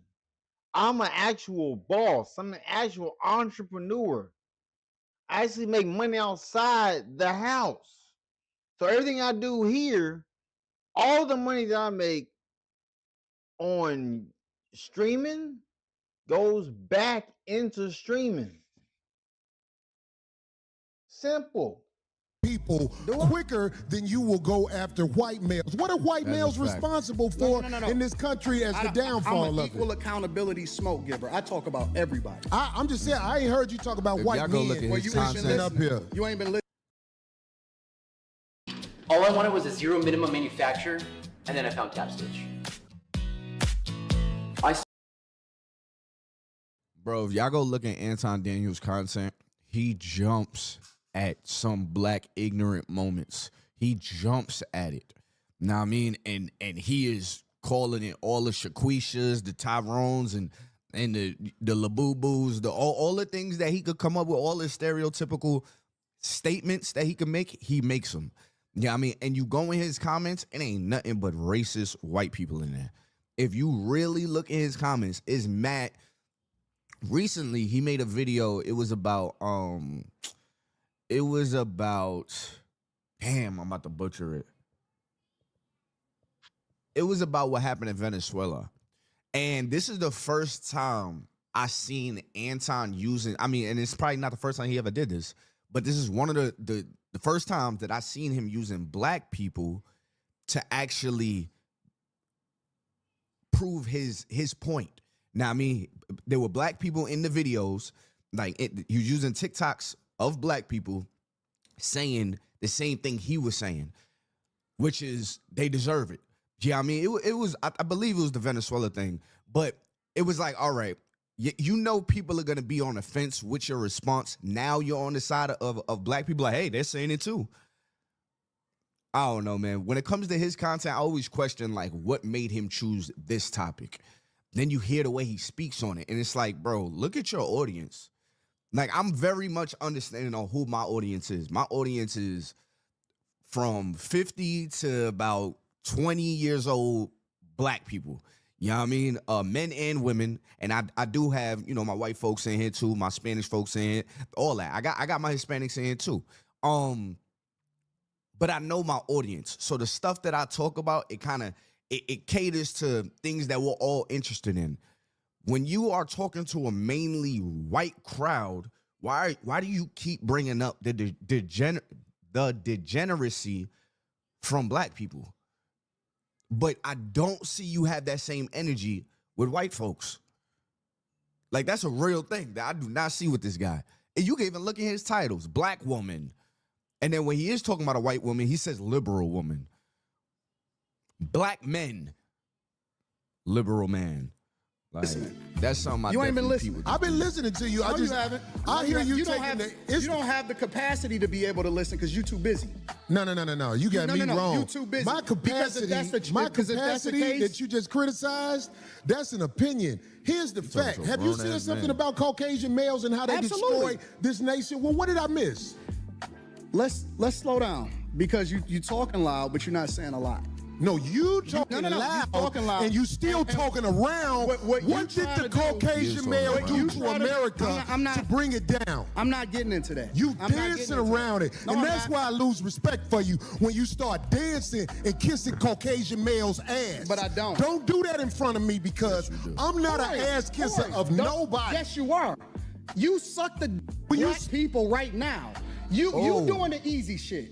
What you do, let me tell you what you do. See, ain't nobody let me tell you something, homie. Ain't nobody gonna tell you. I don't ain't nobody, suck. Yeah, I don't you do. suck. So fix You doing that. it right now. I don't suck. You doing it right now. Believe me when I tell you. I don't do that. Tell you. I don't do that. Listen. So don't come at me with no sucking shit. I'm gonna give you the same energy you give me. Let's switch seats. Let's switch seats. Homie, I don't do no sucking shit. I'm a man. I don't do no sucking shit, homie. I don't give a fuck about none of Well, I tell you what, watch that sucking shit, because that'll go bad. Call it what you want. I don't do no sucking, You homie. say a lot of shit that I don't with either. You okay, but that case, standing on it. you I don't give a about what you talking Hey, homie, about. I tell you what. I'm right here. Don't put no sucking shit. Don't put no sucking shit on me, nigga. I'm from Detroit Say right I now. suck a again. I'm right here, right now. All right, that's what I'm saying. I'm gonna respect you. Dance around it. Dance around it. No. I'm gonna I don't do no sucking shit. I'm gonna respect you because it's your platform, and I flew out here to have a conversation. We good. But you're not bossing up on me. Yo, We good. I did already. I don't do Put sucking the microphone right down. Yo. Right now, I'm going up back. I don't give a fuck about No, this shit. sir. Homie, you just running your mouth. I'm not running my mouth. You running your mouth. I don't do You no do it for the shit. internet. You doing it for the internet. Now, if you want to say your time, no, hold on. If you want I'll to say show Anton, you I ain't doing it for the internet. If you want to say Anton, listen, don't I'm gonna let disrespect you me like finish. that. If you want to say Anton, don't disrespect me like that. I'll respect you, but don't boss up on me because you said a lot of shit to me today that I don't either. But Nah, but you crossed the line. You don't say another man sucks to black people. Like, that's just OD. Especially from the time that Corey Holcomb comes from, they don't play with those kind of words at all. Like, even as a New Yorker, you allude to niggas, like, you know what I mean? That's just straight boom, boom, pow. Like, you know what I mean? Like, that's one of them old cartoon moments. But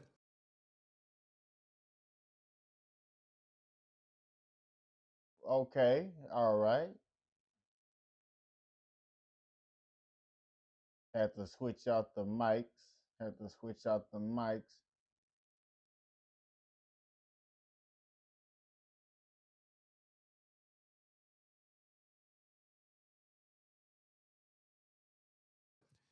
I gotta say though, Anton, he did stand on, like, he ain't tuck his tail, but at the same time, if you gonna say that while I'm sitting over there, say that while I'm sitting here too.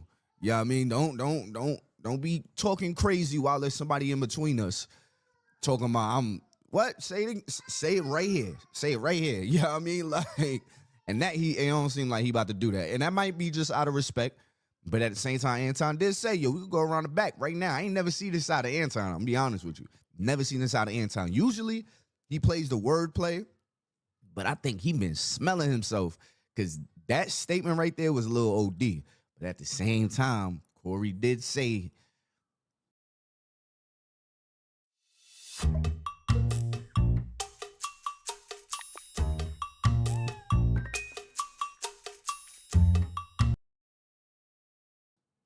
you kissing up to the white man, something like that, whatever. I don't remember the exact words, but this, like that was just left field if you ask me. I'll let that shit ride because you don't know me. OD. You don't know me. So I'm gonna extend the same respect to you. You called me out of my name. You said some wild shit, especially with regard to how Did I call this nigga out his name? Nigga, I'm telling you that you did. You can't tell me how I get respected. I got a question for bro. Okay. No. Hold on 1 second. Hold on. We just getting loud. I ain't gonna get loud. Then don't switch seats. No, This this my show. This my show. That's cool, but I take that shit as a threat. Okay, well. Man, listen. Let me tell you something. If I created a platform, which I'm doing right now, and I have this type of scenery, and someone tells me not to do something in something that I have built,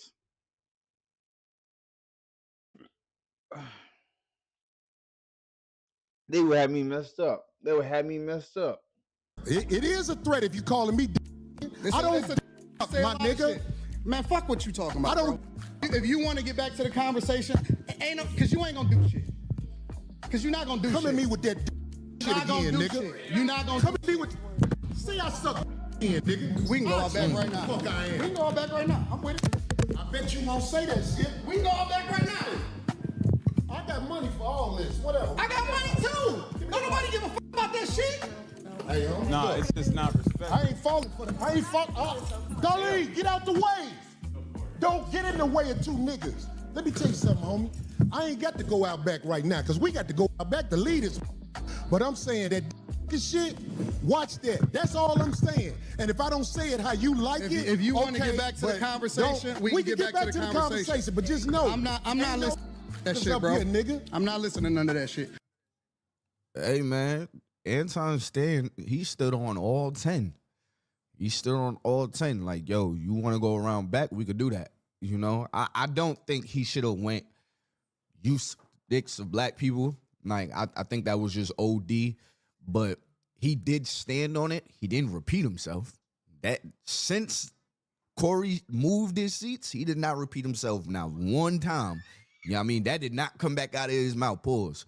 You know what I mean? Because this conversation is wild. But I don't know, man. I think there's a way to have differences. You know, there's a way to disagree with somebody, but at the same time not disrespect them. You know, because then it goes into a realm of we not even having a conversation no more. You know, and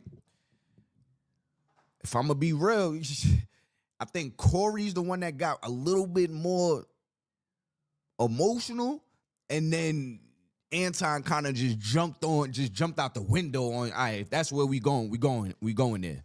You know, so, but I definitely think two men having a conversation, it's cool to have differences. It's cool for you to feel the way you feel about me, but let's still keep certain things, you know, there's things out of bounds, all right? Let's not cross certain lines, because we grown men at the end of the day. We're fathers at the end of the day. We're husbands at the end of the day.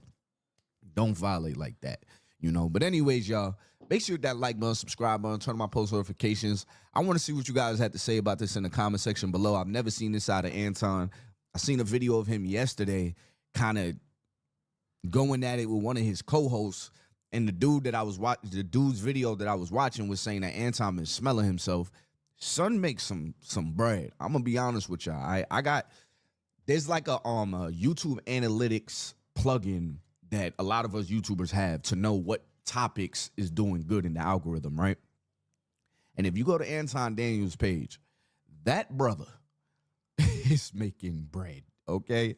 That brother is making bread. Not even on no pocket watching, like the shit pops up at the top. The brother is making bread. So he's been smelling himself. Now, I mean, rightfully so. Son is making like 7-8 videos a day. You know what I mean? I respect his grind. Do I agree with the things he says? I don't have to. I don't agree with all the things he says because I don't even know dude personally, right? Yeah, I mean, I just know the type of. Look, I could do that. I could do 7 videos a day. I can amplify. I can talk about 5 to 6 different things, but I like to put it all in one video. I have different thumbnails for every day. You give me a month, okay, look, I'm gonna do this for you.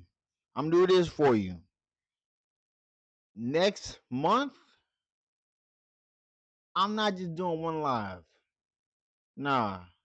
You getting 2 from me a day. Going up.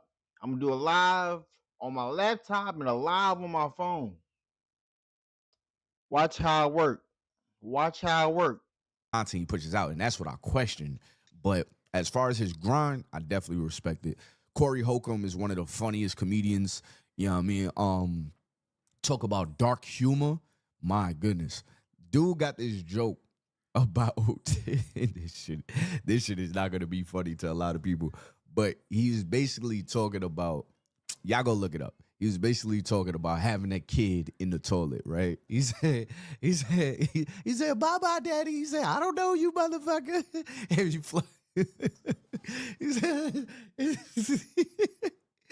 but yo, make sure you go ahead and hit that like button, subscribe button, turn on my post notifications. Very interesting watch. If you want to make some extra money just playing games on your phone, go ahead. Click the link in the description below, the link in the comment section. The apps are literally paying people just to play games on your phone. It's crazy every time I think about it. I want to say this on that Anton Daniels piece real quick, right? That I said earlier. I feel like if we saw more of Anton speaking about white people the same way he speaks down on black people so fast, like some will call it you're holding them accountable. But there's another side of it. It's like, okay, why is this what you're choosing to title this as? Why are you choosing I don't to talk about nobody. talk on my about channel. this I don't. to this audience? Like, do I you don't not down see no the type of person like? or I'll tell y'all right no now, if I was out here race. making black fatigue videos and it just kept getting mad, just racist white people, I would hop off that topic. I'm not because I'm not. That's not why I'm doing it. Yeah, I mean, I'm not doing it to fuel a conversation for a demographic. Now, I mean, I'm doing it to help a demographic. You know what I mean? There's a subset of black people that I want to speak towards right now. But if it's just fueling other people's racism and helping them, no, I'm hopping off that. You know what I mean? I'm not having that. I'm good on that because it's not reaching the right people and it's helping the wrong people. You know what I mean? So anyways, y'all, make sure you hit that like button, subscribe button, turn on my post notifications and all that good stuff. I'm out of here, man.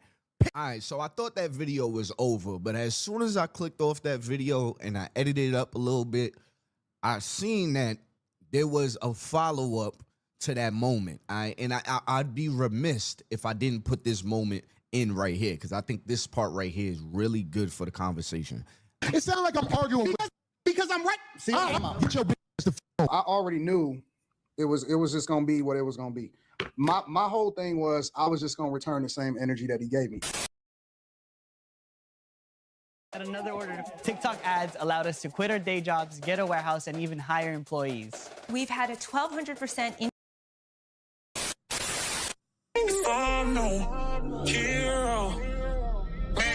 Like a bonus. It's the bonus part right here. It's the bonus part. You thought this video was over. Well, I tell you what, watch that fucking shit, because that'll go bad. Call it what you want. I don't do no fucking homie. Everything straight. Ain't nobody saying I'm sucking dick no more. Everything straight. For sure.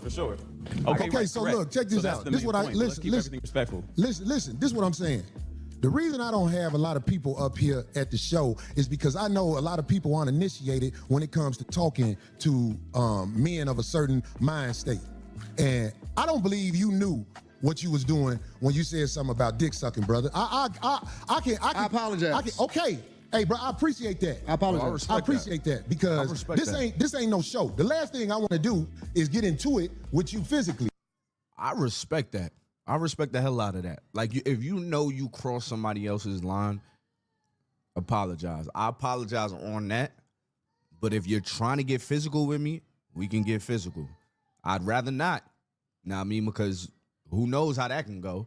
But if you're trying to do that, we can do that. I apologize for crossing the line, but don't run up on me. Now, I mean, so I definitely respect Anton just apologizing. But I have a switch. I do too. When I'm a man, just like I you. respect your switch. I respect your switch. you too. Okay, good. I'm glad, brother. good. It ain't no fake shit right here. Absolutely, I'm with it. We straight. I respect your switch, brother. And I'm saying a lot of people don't know the way I was brought up. You can't step to men like that. So I'm not checking you I'm just trying to let you know We good. that when we talk to each other a certain way, like if dick sucking is brought up, that's just like motherfucking pissing on my shoes. So I'm saying like, I could get back straight. I could get back straight. We just, when I said your end, it wasn't phony. Listen, I get into it with my homies. I get into it with my brothers. I don't have no sisters. I got three brothers, and we scrap it out.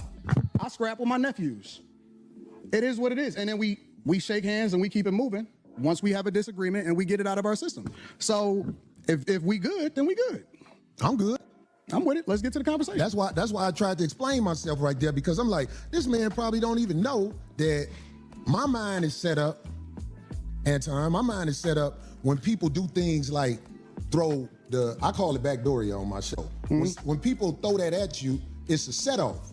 And I'm saying like, I don't believe that you tried to disrespect me now that I've been talking to you. I don't believe that. I believe that you are the way you are.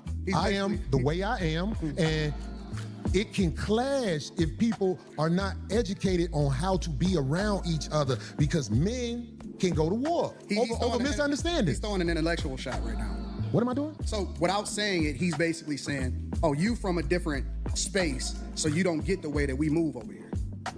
Over here or anywhere in the United States of America, and that's not a black thing. I'm talking about Caucasians, Hispanics, and Asians understand the respect level men must have when they're in front of each other, because it can trigger war. That's all I'm saying to you.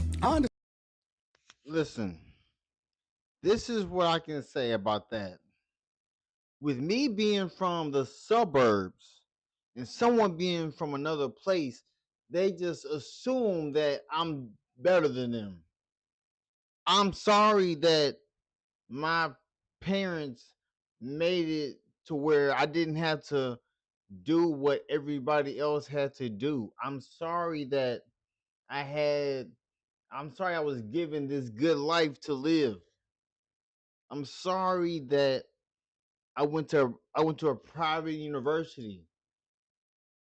I'm sorry that I got my diploma, I got my degrees, I got my certificates. I literally have LLCs. I literally have a business bank account for my media company. I'm getting another business bank account for my medical courier company. I'm sorry that that's how life went for me. This is how life went for me. I'm sorry that I'm able to live in this house and not have to worry about people coming to take stuff from the house when everything in the house is paid for. I'm sorry I'm sorry that I was given this. I'm sorry I was born with a silver spoon in my mouth, a gold spoon in my mouth. I'm sorry I grew up in a 4-bedroom, 3-bath house. I'm sorry I grew up like that.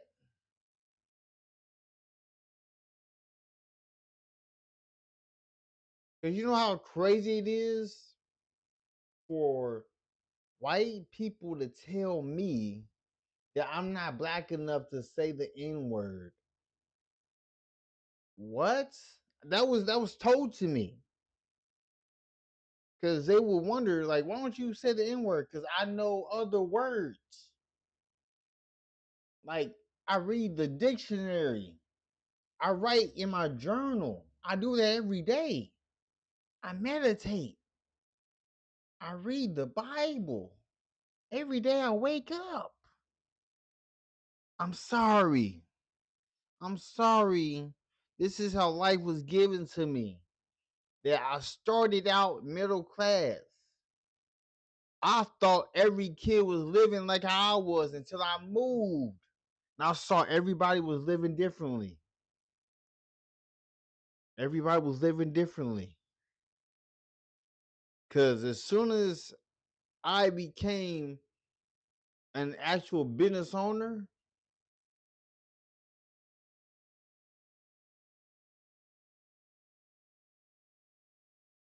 I became a business owner when I started my first. Let me go back. I'm gonna go to my Let me go to ink file real quick. Cause I got to apply for my Twix card.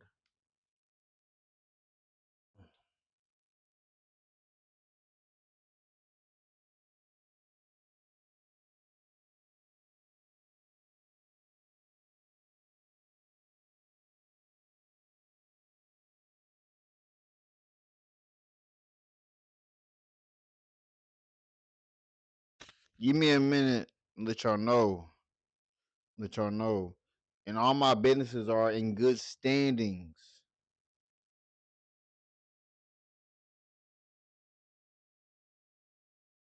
All right. I started my first actual business the same year I started my first YouTube channel. I started my first business January 27th, 2020. I started my first YouTube channel February 29th, 2020. And that was the business that started all these other businesses. My main LLC's in the middle. Other LLCs are branching off of it. I'm trying to tell y'all. If y'all want to know how this is going down, I ain't gonna say more. Understand everything that happens when it happens. I'm a chess player. That's what I've been playing my entire life. Maybe you walked into something that you wasn't expecting. I don't go with. Maybe I knew what you was gonna do before you did it. Maybe. But I tell you what. That's a dangerous game to play, especially if you got a life that you live in. Because I'm telling you, man, it's a lot of people in the cemetery that didn't know it was gonna happen like that fast. That's why out here, I try to walk under the code. There's a code out here. No, you don't.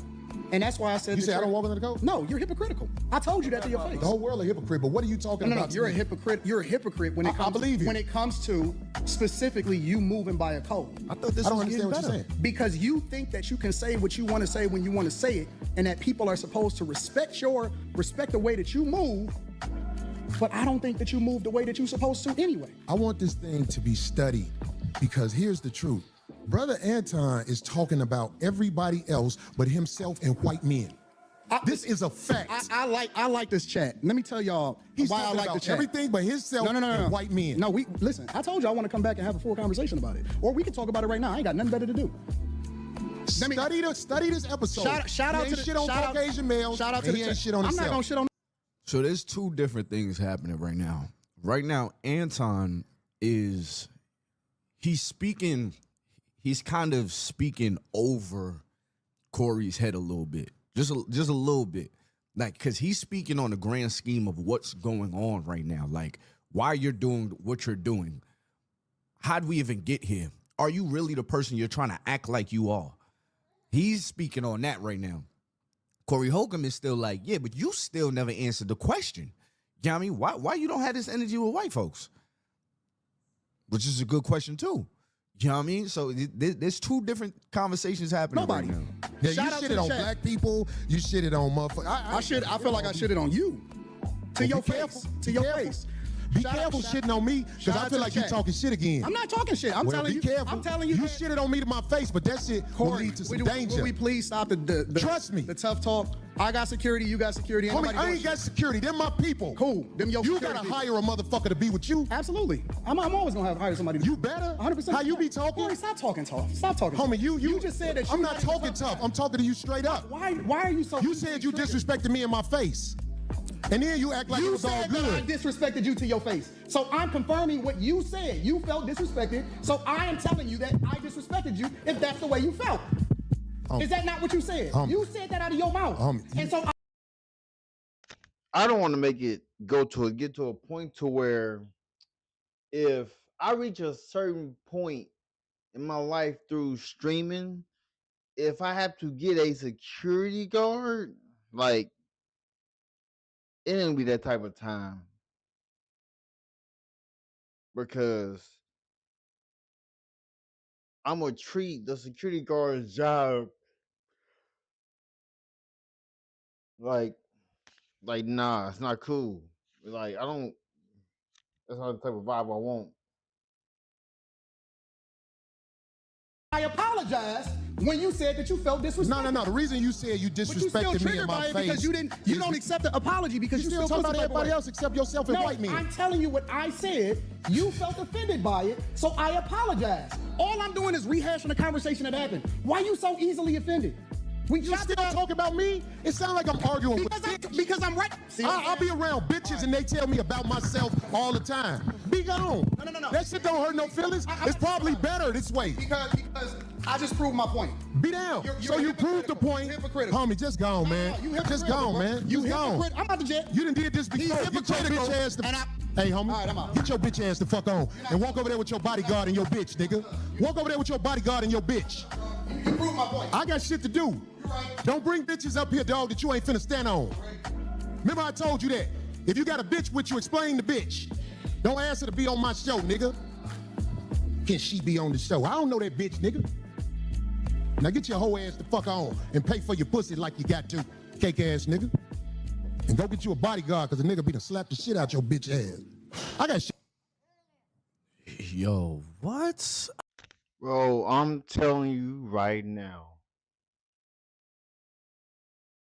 I could not see myself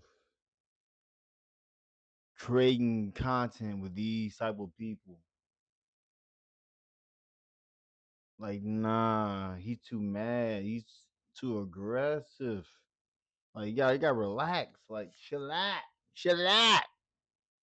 Like, what?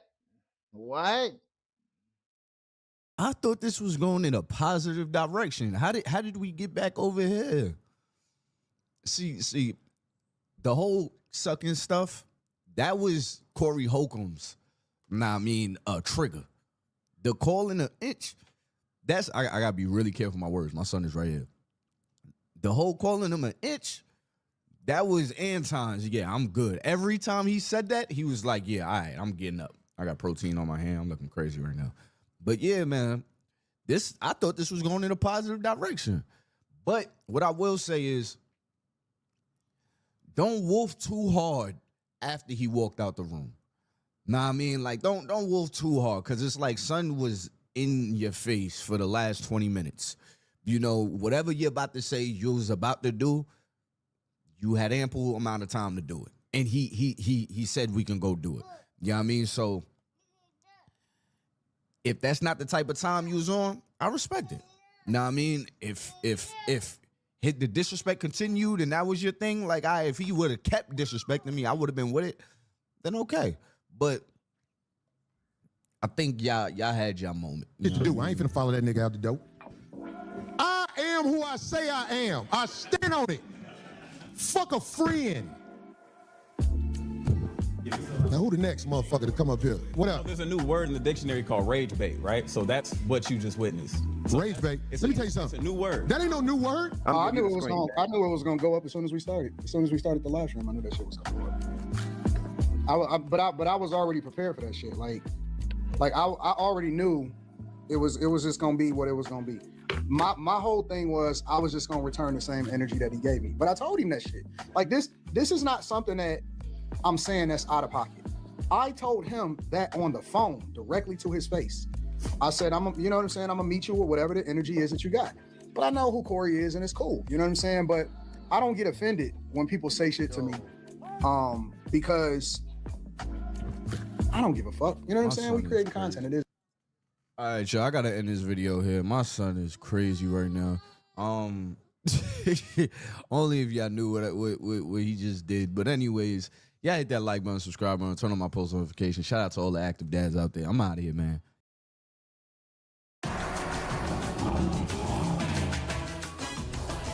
Mr. Claus, you forgot this. For an unforgettable gift.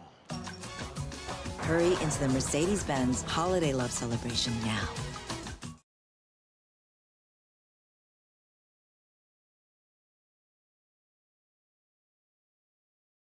Being good at it is just like anything, like anybody can do it depending on your consistency and how hard you work. and how you gain a liking. Obviously, it's a formula. You got to do it the right way. But if everybody, You gotta make it. Okay, when you're gonna make it, just keep pushing. Wait 1 second.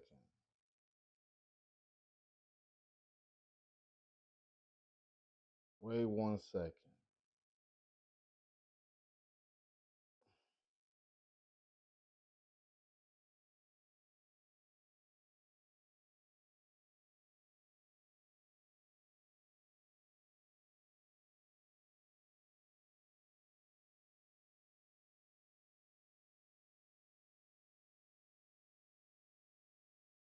All right, let's go back. Let's go back. being good at it, it's just like anything. Like anybody can do it, depending on your consistency and how hard you work and how you gain a liking. Obviously, it's a formula. You got to do it the right way. But if everybody had the formula, which is just be consistent, be on all the sites and everything else, anybody can do it. Literally, it's like the people that's what's so special about the people that's the biggest right now? Their work ethic. Exactly. They all human. They all bleed the same. They all have the same type of emotions. Everybody got problems. Everybody got their own issues. It's just the work ethic. This is hard work. Chat, I can say, bro, chat, I'm tired, bro. I'm gonna keep saying it over and over. I'm tired, bro. I don't care. I don't care. Never get tired, bro. Never get tired, chat. Never, ever. Whatever you want to do, you can do it. Y'all seen it happen here first. Word to my mother, you seen it happen here. They first. So hopefully in a year from now, I'll be driving a Tesla, my own Tesla. These. Bro, listen to this. I have a notebook of the car collection I want to have. I want to have a McLaren. I want to have a Lamborghini Urus. I seen a black family driving it. I want to have a Rolls Royce Spectra with a Mansory kit. I seen it. All the things I've seen, I want for myself. The family that my wife and I are going to build together. Like, I'm going on a run. This might be my most craziest run in my streaming career. Because normally I would just drop daily videos and call it a day. Now I switched over to doing lives a day. And now I'm about to add in do it on my phone, going live on here and then going live on my phone at the same time. Then I'm working on a journal for my account. So basically, I turn my videos into a journal instead of me writing it down. Instead of me writing down what I want, my whole YouTube channel is my vision board.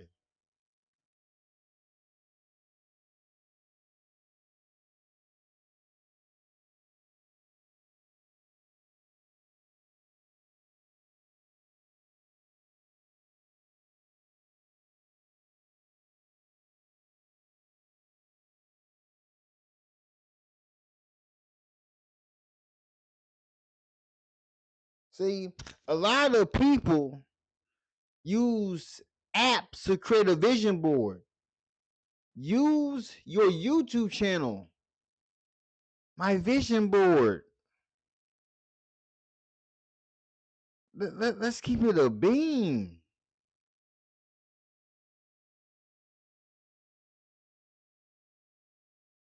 You're not going to be able to, bro.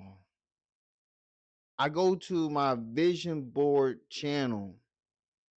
It's a secret channel. I do not put the name on here. I do not show that name because that's where all my ideas will be. And speaking on how I create my videos, how I come up with my topics, where my mind, where my thought process goes. Be able to almost support my family, or actually just support my family. I know it's going to take a lot of money to support my family, so hopefully a year from now, for being realistic, I can almost support my family, or be pretty damn close to being able to support my family. You're not going to believe what happened. Tell me everything. I'll show you on Monday.com. So I started the biggest initiative. Well, it is now 2026, and I can safely say that not only did I accomplish those goals in a year, but it's been about 5 years now. You know, my McLaren 600 LT Spider, my buddy's race car. This is the driveway setup for my business partners. Not only did I complete all of those things that I said I was going to do, and I knew I was going to do, but I credit a lot of my success to actually making those videos. I was 19 years old then. I'm 25 now. A lot has changed, but Look at the videos. Y'all are gonna go with me. Y'all are gonna be with me. 2026. I'm dropping videos every day. I'm up working. I'm out working the people working. There's a lot of people who ran out of ideas. My brain never runs out of ideas.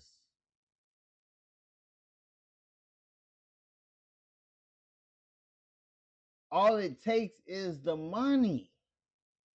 There's ideas that I have playing 6 months from now. There's ideas I have playing 6 months from now.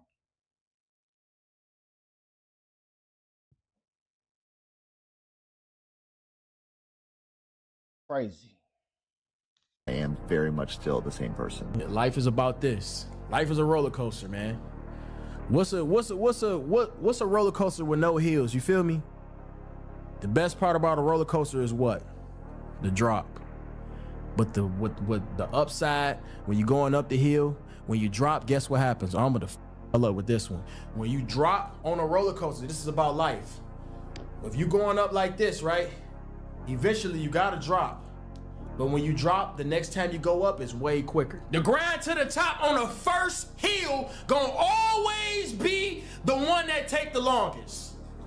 But when you drop after that first drop, eventually you gotta drop. The drop. But the upside, when you're going up the hill, when you drop, guess what happens? I'm gonna up with this one. When you drop on a roller coaster, this is about life. If you going, wait a second. I got some get off my chest. I got some get off my chest. I got some get off my chest.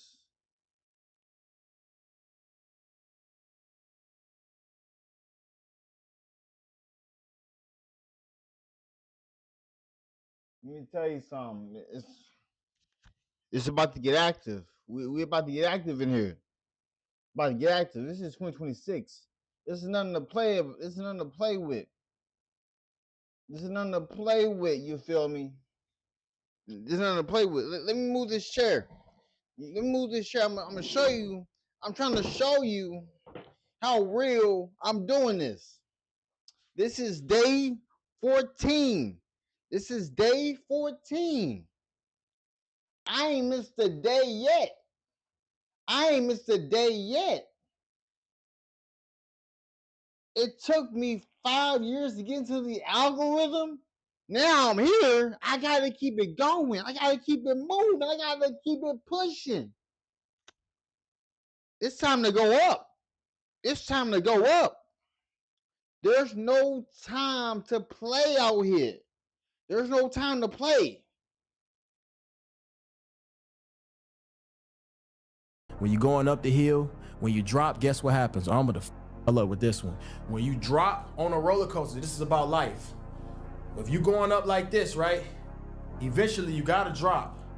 But when you drop, the next time you go up is way. Look. So this is how the algorithm is going for me. I'm on the algorithm roller coaster. I'm going up. Then all of a sudden I hit the algorithm.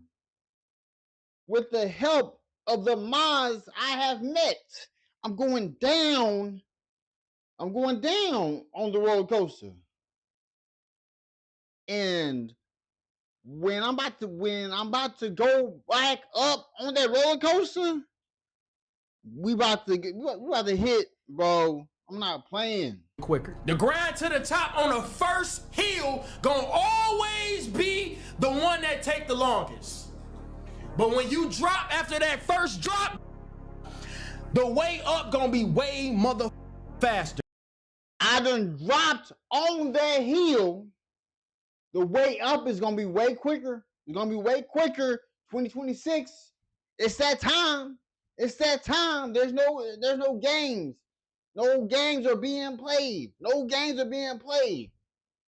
2025, I was hit with too much. My dad left. My dad gone to be with God. January 11th. January 11th, my dad went to see God. January 11th. Then 6 months prior, from January to June 11th, the 9 to 5 I was working got took from me. But at that same time, God had a plan for me. God had a plan for your boy. And he was telling me that you ain't meant to be living regular. I was already born middle class. I was already born in the suburbs. I was born to live the good life. I'm sorry. But one thing I know for sure, to be a streamer, this is my lane. When I told my dad, I said, Dad, I don't see myself being a 9 to 5. I don't see myself working for people. I see myself as a streamer, as an entrepreneur, working for myself, building a company off the ground.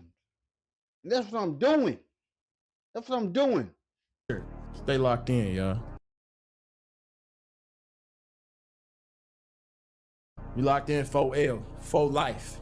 If you playing football and you going head on for a tackle, if you stay there like this and don't move and push forward, what's gonna happen?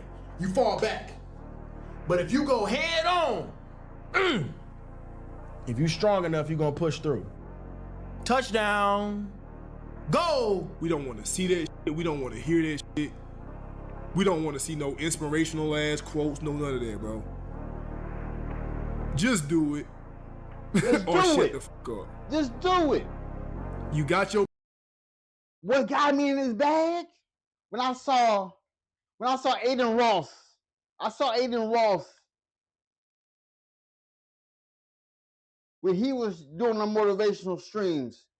I saw Phantom doing the motivational streams. I saw Kai doing motivational streams. Duke Dennis. I've seen all of these people grow from the ground up when there was nothing. And then when people see me when people see me outside, people will be wondering how I make money. People will be wondering what I do. And then they be like, who you work for? I work for myself. I don't gotta answer to people. You know how much of a blessing that is to just wake up and just stretch, clean up around the house, and just turn the camera on, and just as you getting viewership of your videos, learning. You got your little plan for 2024, and so do everybody else. Lock in, do that shit. Don't tell nobody your plans. Pop out silently. Like, grind silently. We don't want to hear that shit 2024, bro. Just actions all year. Because people, to be for real, I'm going to keep it a being with you. A lot of people don't even know for real what I do on the outside. People think I actually work for people. People think I'm an employee. I'm not. I'm an employer. When people hit my phone, people can call me and be like, I need a job. I need to be working in what you do. How you doing that? I'm talking to people on TikTok. I'm helping people learn about medical courier, and they don't gotta pay me no money. Actions all year, bro. I was a regular kid, you know what I'm saying? At some point, I lived in Pontiac, Michigan, which is the ghetto. And it's the hood, you know what I'm saying? A lot of bad shit go on there, you know what I'm saying? I lost people. I watched DDG from the ground up. Before he got into this mansion, before he lived in Calabasas, I remember watching DDG from the beginning. I graduated high school 2012. Someone told me about DDG before he got this big. Bro, y'all gonna understand. I lost family out there. A lot of stuff that goes crazy in Michigan. I'm just happy to see 22, man. I worked very, very hard to be where I'm at right now. At some point, I had 0 subscribers. At some point, I had $0. At some point, I had 0 anything. At some point, I was just regular, but I decided to think outside the box. I decided to, take school serious. I went to college, you know what I mean? I ended up dropping out of college. My second year, sophomore year, I dropped out of college and I moved to LA. And my life been different ever since. It's all about taking that leap of faith, but also being smart with it and also believing in yourself. Believing in yourself is the #1 thing if you want to be successful. It's not becoming a millionaire that's important. It's the person that you must become in order to become a millionaire. Yeah. You have to become a completely different person. You have to develop character beyond 99% of the people in the world. You have to develop honesty and discipline and quality relationships and the willingness and the ability to work and set priorities and all kinds of stuff. Because without that, nothing is possible. But this is what they don't understand though, bro. Like, dude, if let me ask the camera a question right quick. Y'all watching this. If you were to drop dead right now, bro, and you know what I'm saying, you went up to heaven and whatever you believe in, and you met God, and he said you could have been this, you could have owned that Lamborghini, you could have owned that McLaren, you could have got whatever you wanted in life, you could have retired your parents, you could have, I don't know, whatever you wanted in life. But hey, you were too worried about that girl. You were too worried about going to parties. You were too worried about not having discipline and spending your money on getting drunk every single weekend and smoking all of the weed you can and going out with those friends who don't care about you. How would you feel? You cannot go back in time and change that. Bro, listen. In high school, in high school, I never collected friends. I never hung out with people outside. Like, bro, I want you to know something. I'm being for real with you. I'm being for real with you. I'm being for real with you. Like, I never really hung out with people. As of now, like, my phone is only used for business conversations only. If you need help starting a business, you call me. You need help getting some initiated, you call me. Do not call my phone if you're not bringing an idea to the table. If you're not bringing an idea to the table, I'm telling you the straight truth. Telling you the straight truth. I didn't go out of town until I got married. I didn't go out of town until I got married. That's the only time I went to Chicago. Our first time going to Chicago is with my wife. I went to Puerto Rico with my wife. The only places I've been somewhere when I wasn't married was when I was with my mom, when I went to California when I was 3 years old. I'm just saying. I'm just saying. And a lot of you guys, you're scared and you get embarrassed. You're like, oh, what if I start this business? What do they think? Or, bro, you come into this world alone, you die alone. Why are you caring about what other people think? You don't attract what you want. You attract what you are. Now think. Let me tell you something, man. I'm attracting what I am. And people be like, so what are you? Because a lot of people be thinking that, in my mind that I'm better than them. I'm not saying that I'm better than you. I'm just focused on things.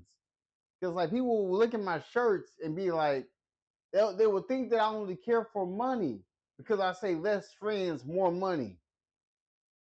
Like, what is more friends gonna do for me? And why didn't the person just ask me why is that on my shirt? And I will explain why that's on my shirt. I'm just stating facts. Just stating facts. Think about that. If you want to attract what you want, you've got to see yourself already with it. You've got to understand that you've already got it. Use your imagination. See yourself already in possession of the good you desire. Or, bro, you come into this world alone, you die alone. Why are you caring about what other people think? You don't attract what you want. You attract what you are. Now think about that. If you want to attract what you want, you've got to see yourself already with it. You've got to If you're going to attract yourself with what you want, you got to see yourself with it. I already see myself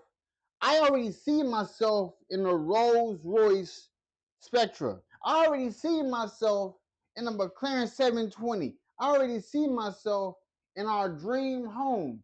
Because I don't want to explain to y'all. Because I wrote down in one of my notebooks how I want our dream house to look. I already wrote that down. I want the McLaren. I want the Rolls Royce Spectra. I want the Lamborghini Urus. I'm not going to tell you what the color scheme going to be. I already came up with the garage name. I'm just saying. Understand that you've already got it. Use your imagination. See yourself already in possession of the good you desire. That will flip your mind onto a specific frequency, and you do think on frequencies. It's on that frequency that good you desire is going to start coming toward you, and you will start moving toward it. If you want to attract what you actually want, you've got to see yourself now already with it, and know it's only a period of time until you moving toward it and it moving toward you, and you become one with it. Card, bro, stay. Bro, let me tell you, bro. Like, I was 13 years old, already talking to my future self. My future self already has the things that I want in this life. I was 13 years old. I was like, I don't really care for working for someone because I was already gonna have a job in the future working for myself. I was going to meet the woman of my dreams. I met her. I met the woman who's going to be the mother of our kids. I married the right woman. And everything that she has done for me, with me being in this car collision I was in, and with her sticking with me, it's going to be up from here. It's going to be up from here. No games are going to be played. There's no games are played about that woman.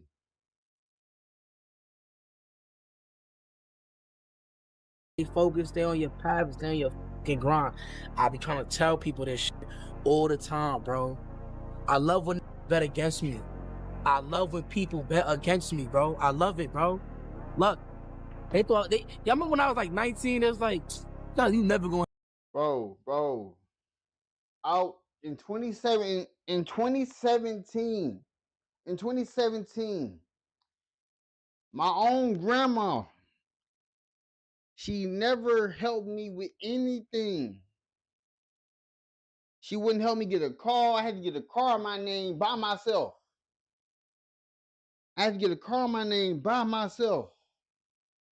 So it was 2017. I'm in a 2008. I was in a 2008 Chevrolet Impala. 2017, I looked at this other car. It was a white Chevrolet Cruze. And I told my grandma, I'm about to go get this car. In my mind, it's like that car was already mine in my head. So she didn't believe that I would have it. I said, okay, cool, all right. So I went to the dealership.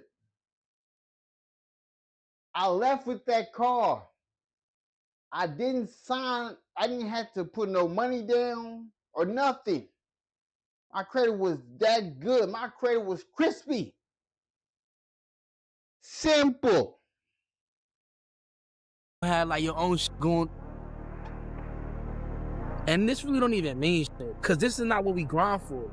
This is just the little add-ons that come with it. You know what I'm saying? Like you go so hard. Bro, I'm telling you, the cars that's gonna be in the drive in the garage, those are just add-ons. That's just gonna come with the life that I am speaking into existence.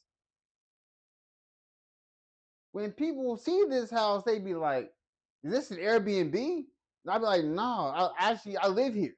I sleep here. I eat here. Breakfast, lunch, and dinner.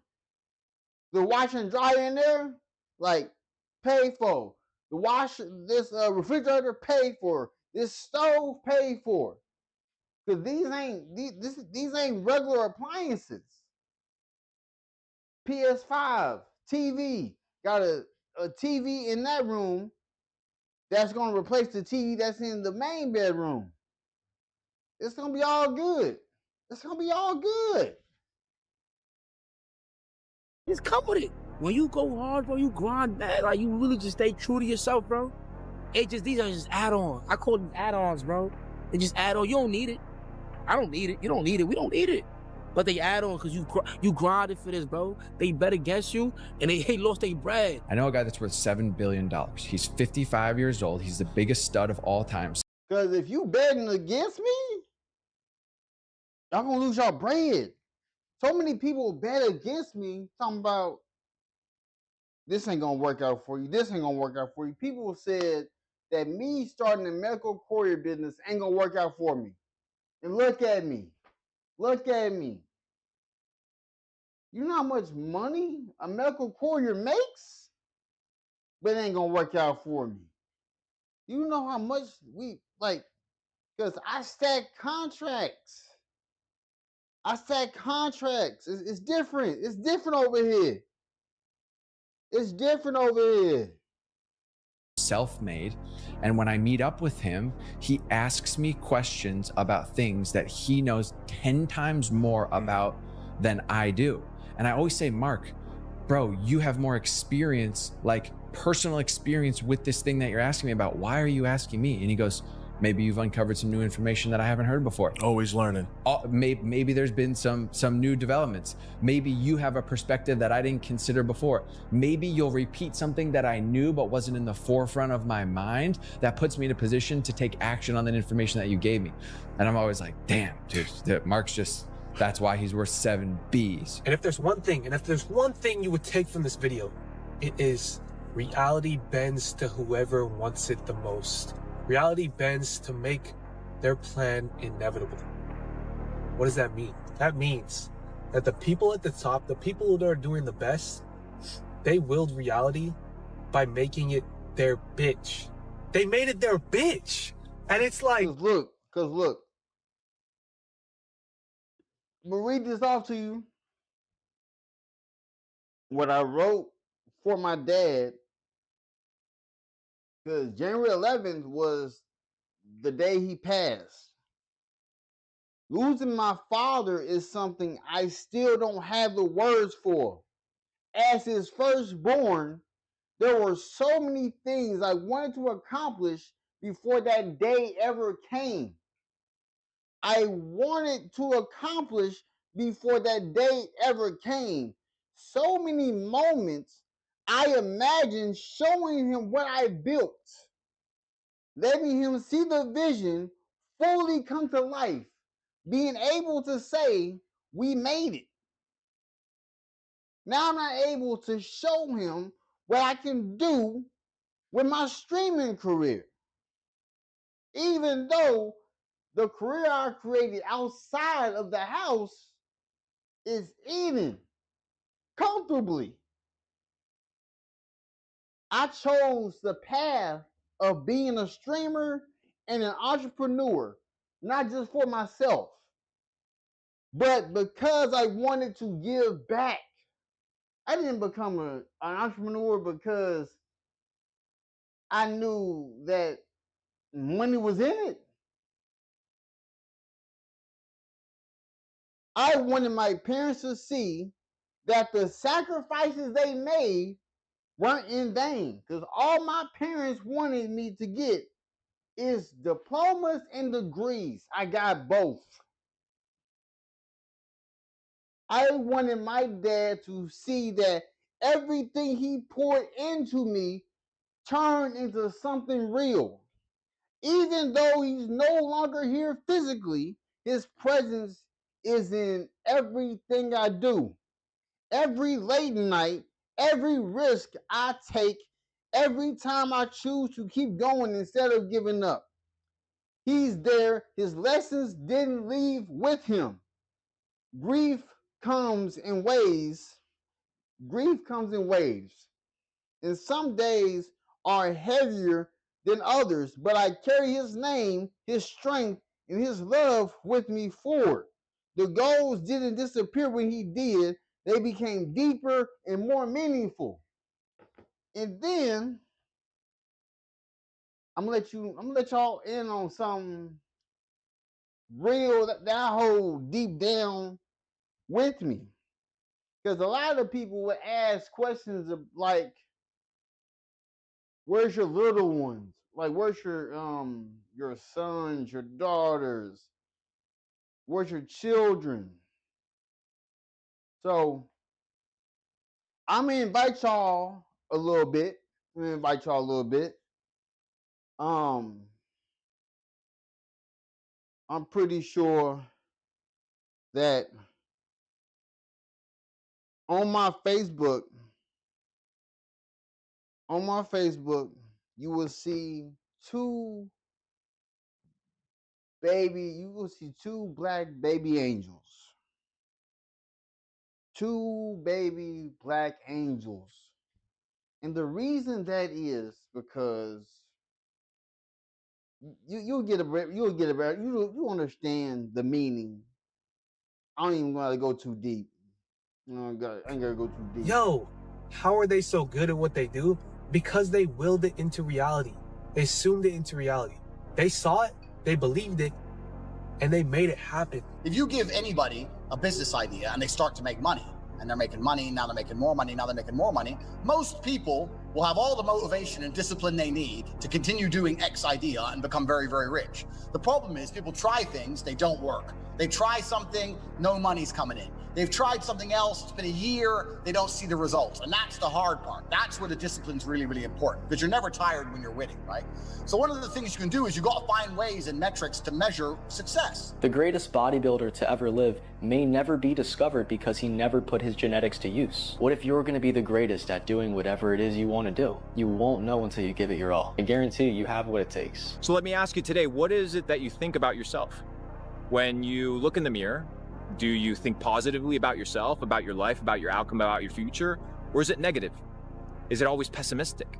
Because as you think, so you become. So if you think that you're always going to have bad opportunities, or that the successful person around you, they come from daddy's money, or that everything is luck and that you just happen to be unlucky, well, you're merely projecting that into your future and into the rest of your life. So as a man thinketh in his heart, so is he, means that it all starts here. And if you can control what you input into your mind and what you believe about yourself, then that will translate to your actions. And if that can translate into your actions, it'll translate into your behavior, and that behavior will translate into your lifestyle. If you want to change your life, change your mind. Here's my advice to you today. Walk away from the 97%. Don't talk like they talk. Don't act like they act. Don't go where they go. Don't specialize in what they specialize in. Throw away the blame lists they cling to. Start you a new life. Switch gears, switch language, switch ideas, switch strategy. Start with the simplest of disciplines. And don't demean any of these disciplines. The smallest of disciplines starts the process of life change. And if you'll invest in this thing called discipline, you can have whatever you wish. It's called the beginning of a miracle. If you had one piece of advice for young entrepreneurs, what would that be? So many people are scared to fail. It's stupid. Like, go for it. Like, you just gotta go. Like, if you sit there wondering, like, is this gonna work? Should I do this? Like, what's gonna happen if it doesn't work? Like how y'all like that can't be real. That can't be real. That can't be real. Cause I have over 1,500 videos I've done on YouTube.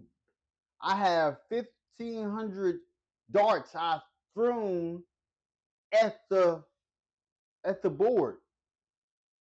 The board is YouTube. I'm throwing 1,500 different topics. And the topic that got me to 2,100 subscribers the first time was battle rap. And then I said, you know what? I got to change this up. I got to change this up for me is the media company, but I had to brand myself.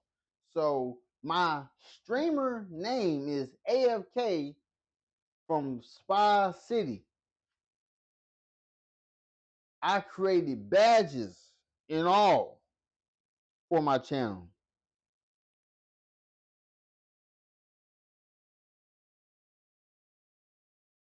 keep asking what ifs. You're never gonna get anywhere in life. You just gotta go for it. Probably I'll throw one more on there. You gotta get great people around you. Like, one of my best skill sets is attracting like the right people to like learn from, grow from, work together. So to me, it's like, you know, my entire strategy is like, I'm gonna outwork everybody. I'm gonna have some pretty good common sense.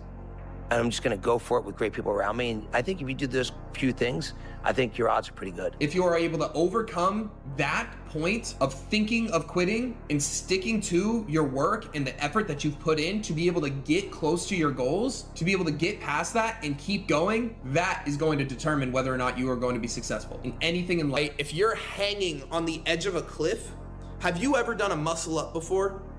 You probably haven't. But if you are hanging on the edge of a fucking cliff, will you be able to do a muscle up? Probably. But when you're in the gym, you can't. The only difference, your life is on the line. The only difference, there's no difference. It's just the head, right? It's just your head saying you literally have to get the fuck up or you're dead. Versus in the gym, you're thinking, I can't do this. I've never done this. And everyone's going to look at me and embarrass me and, you know, judge me because I'm going to try and do this muscle up and then I can't. And I'm going to give up halfway through. Versus if you're on the edge of that cliff, you are going to get up no matter what at all costs. And that's what it's going to take for this. Literally put yourself in a pit of despair. Put yourself so you have to do this to fucking survive, because that's what happened to me. I literally had no money in my bank. I had to DoorDash on the fucking side, but obviously that wasn't going to pay the bills. DoorDashing does not pay the bills. But that shit was good enough to give me the money I needed to pay for food, to pay for some rent, okay? And then that's where my actual profitability started. When I was like, holy shit, I need to take this serious. I need to get my life together and turn this shit around, because I am literally at rock bottom. I knew that point was my bottom. Because I was so miserable. I was so depressed. I was so broke, and I was so lost with my life. And I'm sure, I'm 100% sure I'm talking to the right audience right now because I know a lot of you guys are in that situation. The competition is so low for you to stand out from all these other niggas, bro. All you have to do is literally do what most of these niggas are not willing to do. What are most of these niggas not willing to do? Go to the gym. Stop drinking, stop smoking, control your lust. If you can just do those 4 things yourself, you are automatically in a completely different lane than 95% of niggas. Probably higher than that. If you can be the one nigga that does something that the other fucking 99% doesn't do, which is super easy in this day and age, because I'm 100% sure I'm talking to the right audience right now because I know a lot of you guys are in that situation. The competition is so low for you to stand out from all these other niggas, bro. All you have to do is literally do what most of these niggas are not willing to do. What are most of these niggas not willing to do? Go to the gym. Stop drinking, stop smoking, control your lust. If you can just do those 4 things yourself, you are automatic. So, oh, let me go back.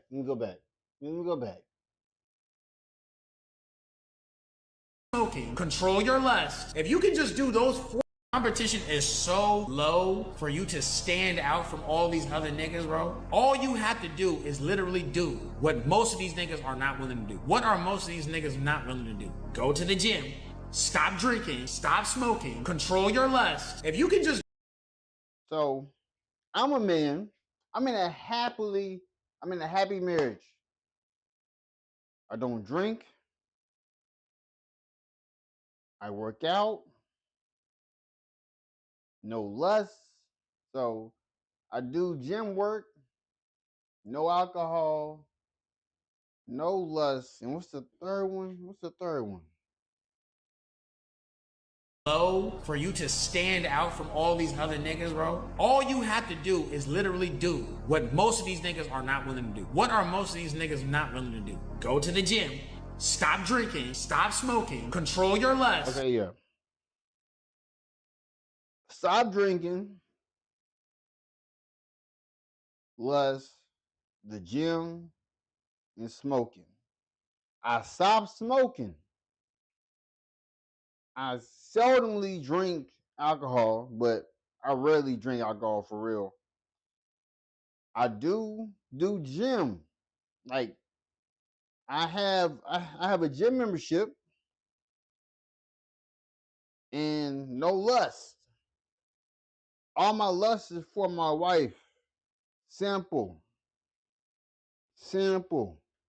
If you can just do those 4 things yourself, you are automatically in a completely different lane than 95% of niggas. Probably higher than that. If you can be the one nigga that does something that the other fucking 99% doesn't do, which is super easy in this day and age because everyone is distracted. All these niggas is distracted. All these niggas is filled with fucking vices. All these niggas want to do is fuck, hoes, party, drink their brains out, smoke their brains out. These niggas don't want to work. These niggas don't want to go to the gym. None of these niggas want to do that. So it is so fucking easy to stand out. I got rich by the age of 22. I'm 25 now, and I have hardly ever used my computer for anything. You are literally holding what was once considered a supercomputer in your hand right now. You have the ability to reach millions and millions of people for $0. Think about how insane that is. Back in the day, the only form of advertising that was possible was with like billboards and newspapers. You could really only reach a couple thousand people. A lot of people struggle to find the idea and to find the thing that they want to go all in on and find the thing that they want to, get rich with. Here's the thing, you don't need to reinvent anything. People sell water, people sell toilet paper, people sell everything. Everything is something that's sold. The only thing that matters is marketing. And now you can literally market for free. You don't need to reinvent the wheel. Go make some bougie water and market it really funnily and you'll probably fucking make money. The idea is never the problem. It's the execution on how you're portraying the idea to people that's the problem. A brilliant idea could make, $10 million without any marketing at all. But a brilliant idea with world-class marketing could make 100 million. What skill would get you back to being a $100 million entrepreneur? I think it's actually stacking skills. Basically, the assumption is that you have to stay in the same vehicle. The fastest way to make $100,000 is not the fastest way to make $10 million.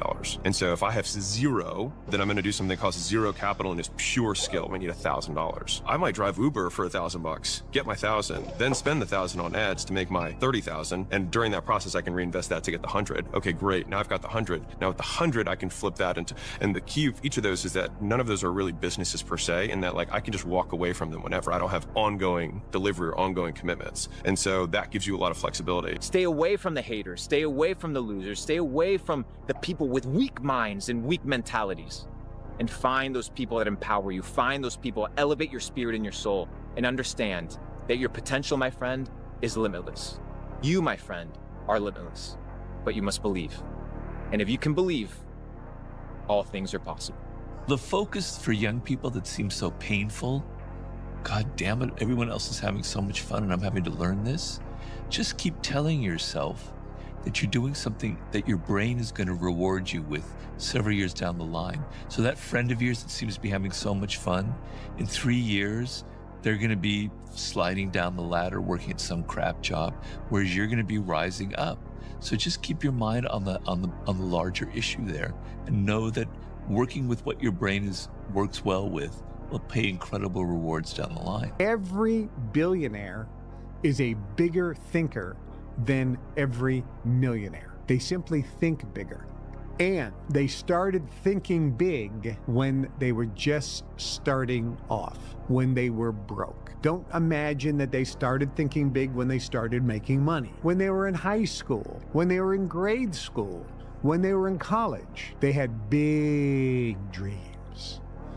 They had big dreams. I had a guy tell me one time, he says, Kevin, the only difference between you and I is the size of our dream and time. Success was never one of the possible outcomes. There's a Kobayashi Maru situation. If you're in the Matrix, success was never possible. The only way to achieve success is to reprogram the Matrix such that success is one of the possible outcomes. That's what we're doing. Yeah.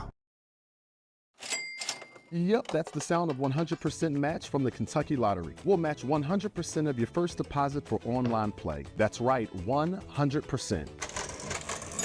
Cash in on the fun at kylottery.com or with the Kentucky Lottery app. Drewski. It seems like Drewski gets canceled every single 2 months at this point. But the point that I love is that he's not actually canceled. He's never really canceled. You know, it's almost like comedy is coming back. The dark humor is coming back, right? That's the stuff I love to laugh at, dark humor. But anyways, Drewski made a skit about mega churches, right? I don't even know how Drewski gets in these places, gets all these actors. You know what I mean? Like, they got to be like some type of casting, because for him to do these skits is like, bro, you have lived all lives. But anyways, y'all, he did a skit about mega churches, and it created a lot of outrage. People are mad. People are angry off of this skit right here. So I ain't going to say too much. I'm going to just show y'all the skit.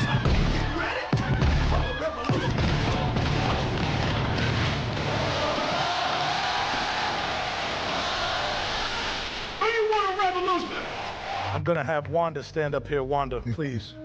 Wanda told us earlier this month that she could not have a baby anymore. So I impregnated her with the word of God. I'm going to impregnate everyone with the word of God. You gonna get pregnant with the word of God. You gonna get pregnant with the word of God. You gonna get pregnant with the word of God. Impregnate. Yo, that's that music right there.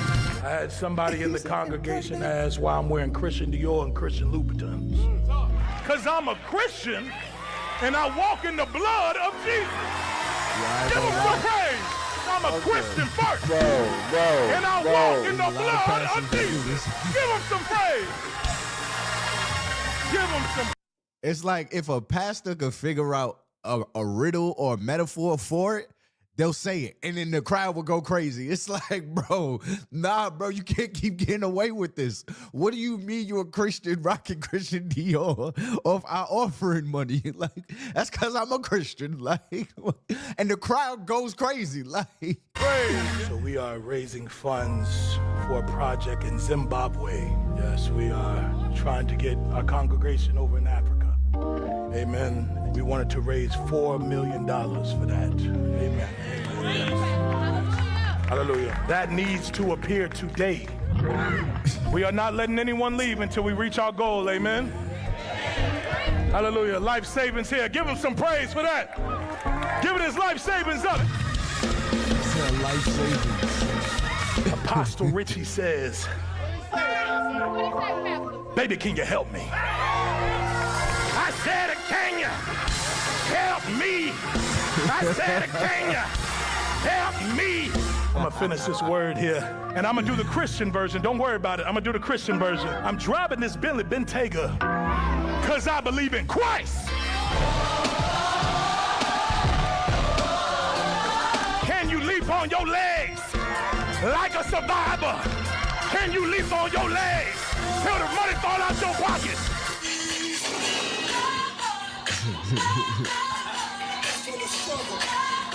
Jesus, you are, Jesus, you are, Jesus, you are. Still praise the Lord.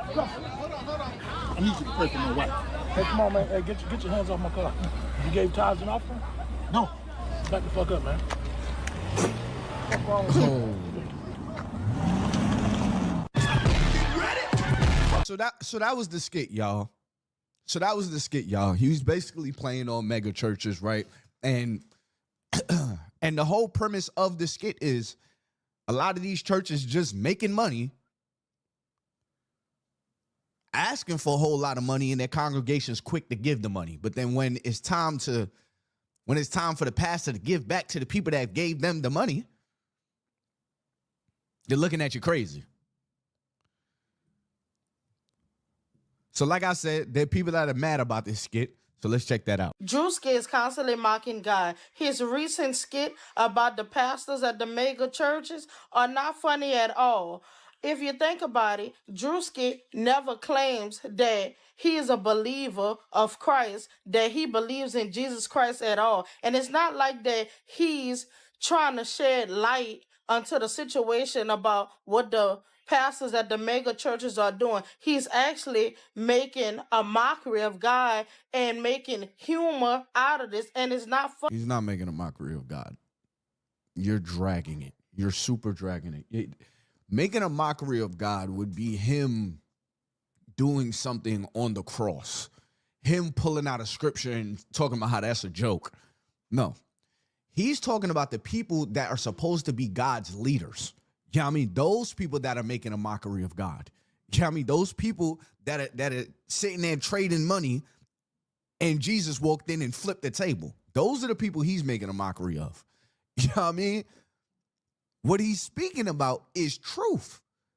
But this is the thing. Like, there's some people that are like in a deep trance as if churches can't do any wrong. Even though these scandals and these videos always come out. It's not to say that all churches are bad. Like I tell you all the time, one of my favorite churches right now is 2819. That brother preaches straight out of the Bible. But then you have other churches that give a feel-good message, then ask you for your money.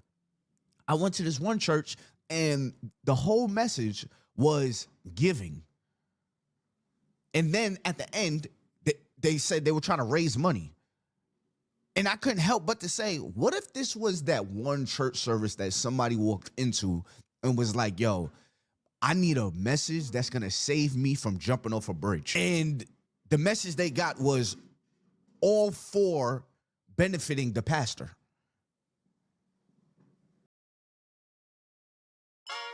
I wanted the word cuppa, as in cup of tea, I thought it would be great to mix with hug. When I saw the domain was available, I was like, I'm taking it, I'm trademarking it, I'm going with it. Hi, I'm Aaron. These are real life experiences. Are we going to sit here and act like there's not pastors out here that's driving in Rolls Royces from their side of town to the less fortunate side of town and preaching a feel good message, getting all that tithing non-taxable money and driving back to their side? We're going to act like that's not a real thing? The whole Christian Dior and Christian Louis Vuitton and all that, like, that's a real thing. Pastors will do some BS and then throw a metaphor on it and be like, because Jesus. And then the crowd goes crazy. And that's the part that I don't like. I feel like there is no holding pastors accountable for the obvious. And that's why I would honestly say there's a divide when it comes to the church with men and women, because men are quick to hold other men accountable. You know what I mean? Women may not see it as easy as men do because, you know what I mean, we're men. But when we see it, it's like, yeah, this seems like a really good marketing scheme.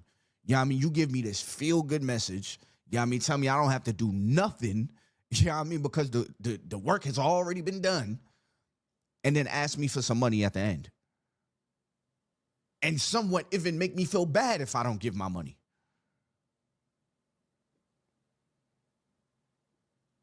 Funny what some of the pastors are doing, and Drewski is not helping the situation at all. He thinks everything is funny. He stay doing skits about Jesus left and right, and he doesn't claim to be a follower. So this is not him shedding light on anything. This is him just being deceived by the devil and making a mockery of God, and God should not be mocked. Jesus Christ is Lord. Here's the thing. Your pastor is not your only way to God. Your pastor is not your only way to Jesus. You know what I mean? That church is not your only way to God. You know what I mean? The church is where you create a church at. Y'all have gotten to the point that y'all see the pastors as God. Y'all see these pastors as Jesus, as if they're not people. They are people. Should they be speaking from the lens of God? Yes, they should. Or a lens of Jesus? Yes, they should. A lot of them aren't, especially when they're going viral and all of this virality. Now they got the chains, and now they got the big house, and now they got the nice car. Now they got a jet. How do you think they fund these things? How do you think they fund these things? By properly marketing, like any other business. Putting themselves out there properly in a way that it'll create money. Not, oh, well, sorry, I know this might hurt my bottom dollar, but this is what the Bible says about this. So I'm going to come out and say this. Pastors won't do that. There's pastors out here that's not preaching on certain things because they're scared to get canceled. You get canceled, your jet might go. You get canceled, your car might go. I always think about that. When you raise your bills, things kind of change. All right, y'all. So this week, I want to give a special shout out to one of my subscribers, Is Laha Lick. Yeah, y'all can see her name right here. She says she basically supports the channel. She actually has made money playing games on her phone. The games are actually fun, and she enjoys them.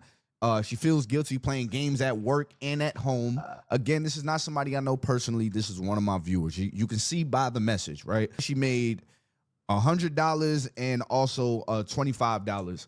Now, I mean, just playing games on phone. All right, so try it out. See if it's for you. If it's for you, it's for you. If it's not for you, it's not for you. I say that all the time. Y'all ask me, is this real?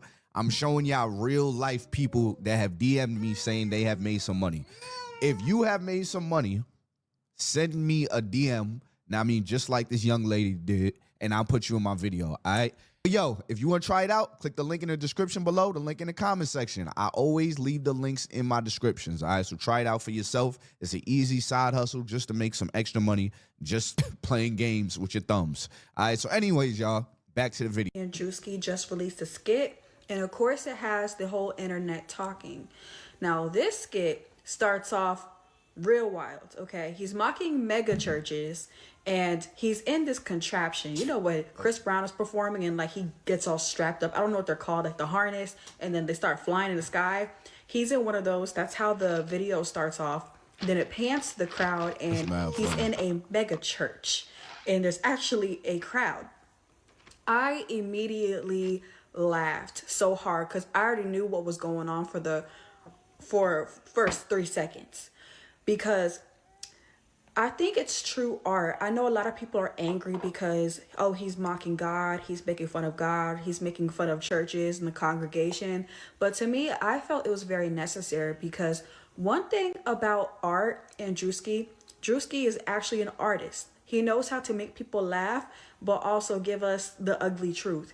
And one thing about me, That's what comedy living in is Houston, supposed to be Texas, about. I realized there's a big trend in mega churches and especially online. So it's like people go to these churches to, it's kind of like a fashion show or to show off. Like even in the skit, Drewski is wearing Christian Dior and red bottoms. And, you know, attending churches lately, especially in Houston, I realized that there people be like drip down in designer and like fancy, pulling up in fancy cars and, you know, looking like they're going to the club. And, you know, there's absolutely nothing wrong with that. Come as you are, but it's just becoming a little too much to where it's not really like we're getting the traditional church experience. It's like now it's just this big fashion show. So as funny as it is, it's actually the ugly truth. Do I feel like churches need to tone it down though? I wouldn't say that, but I just think some things just need to, I think the skit needed to be done because what the hell? The skit definitely had to be done.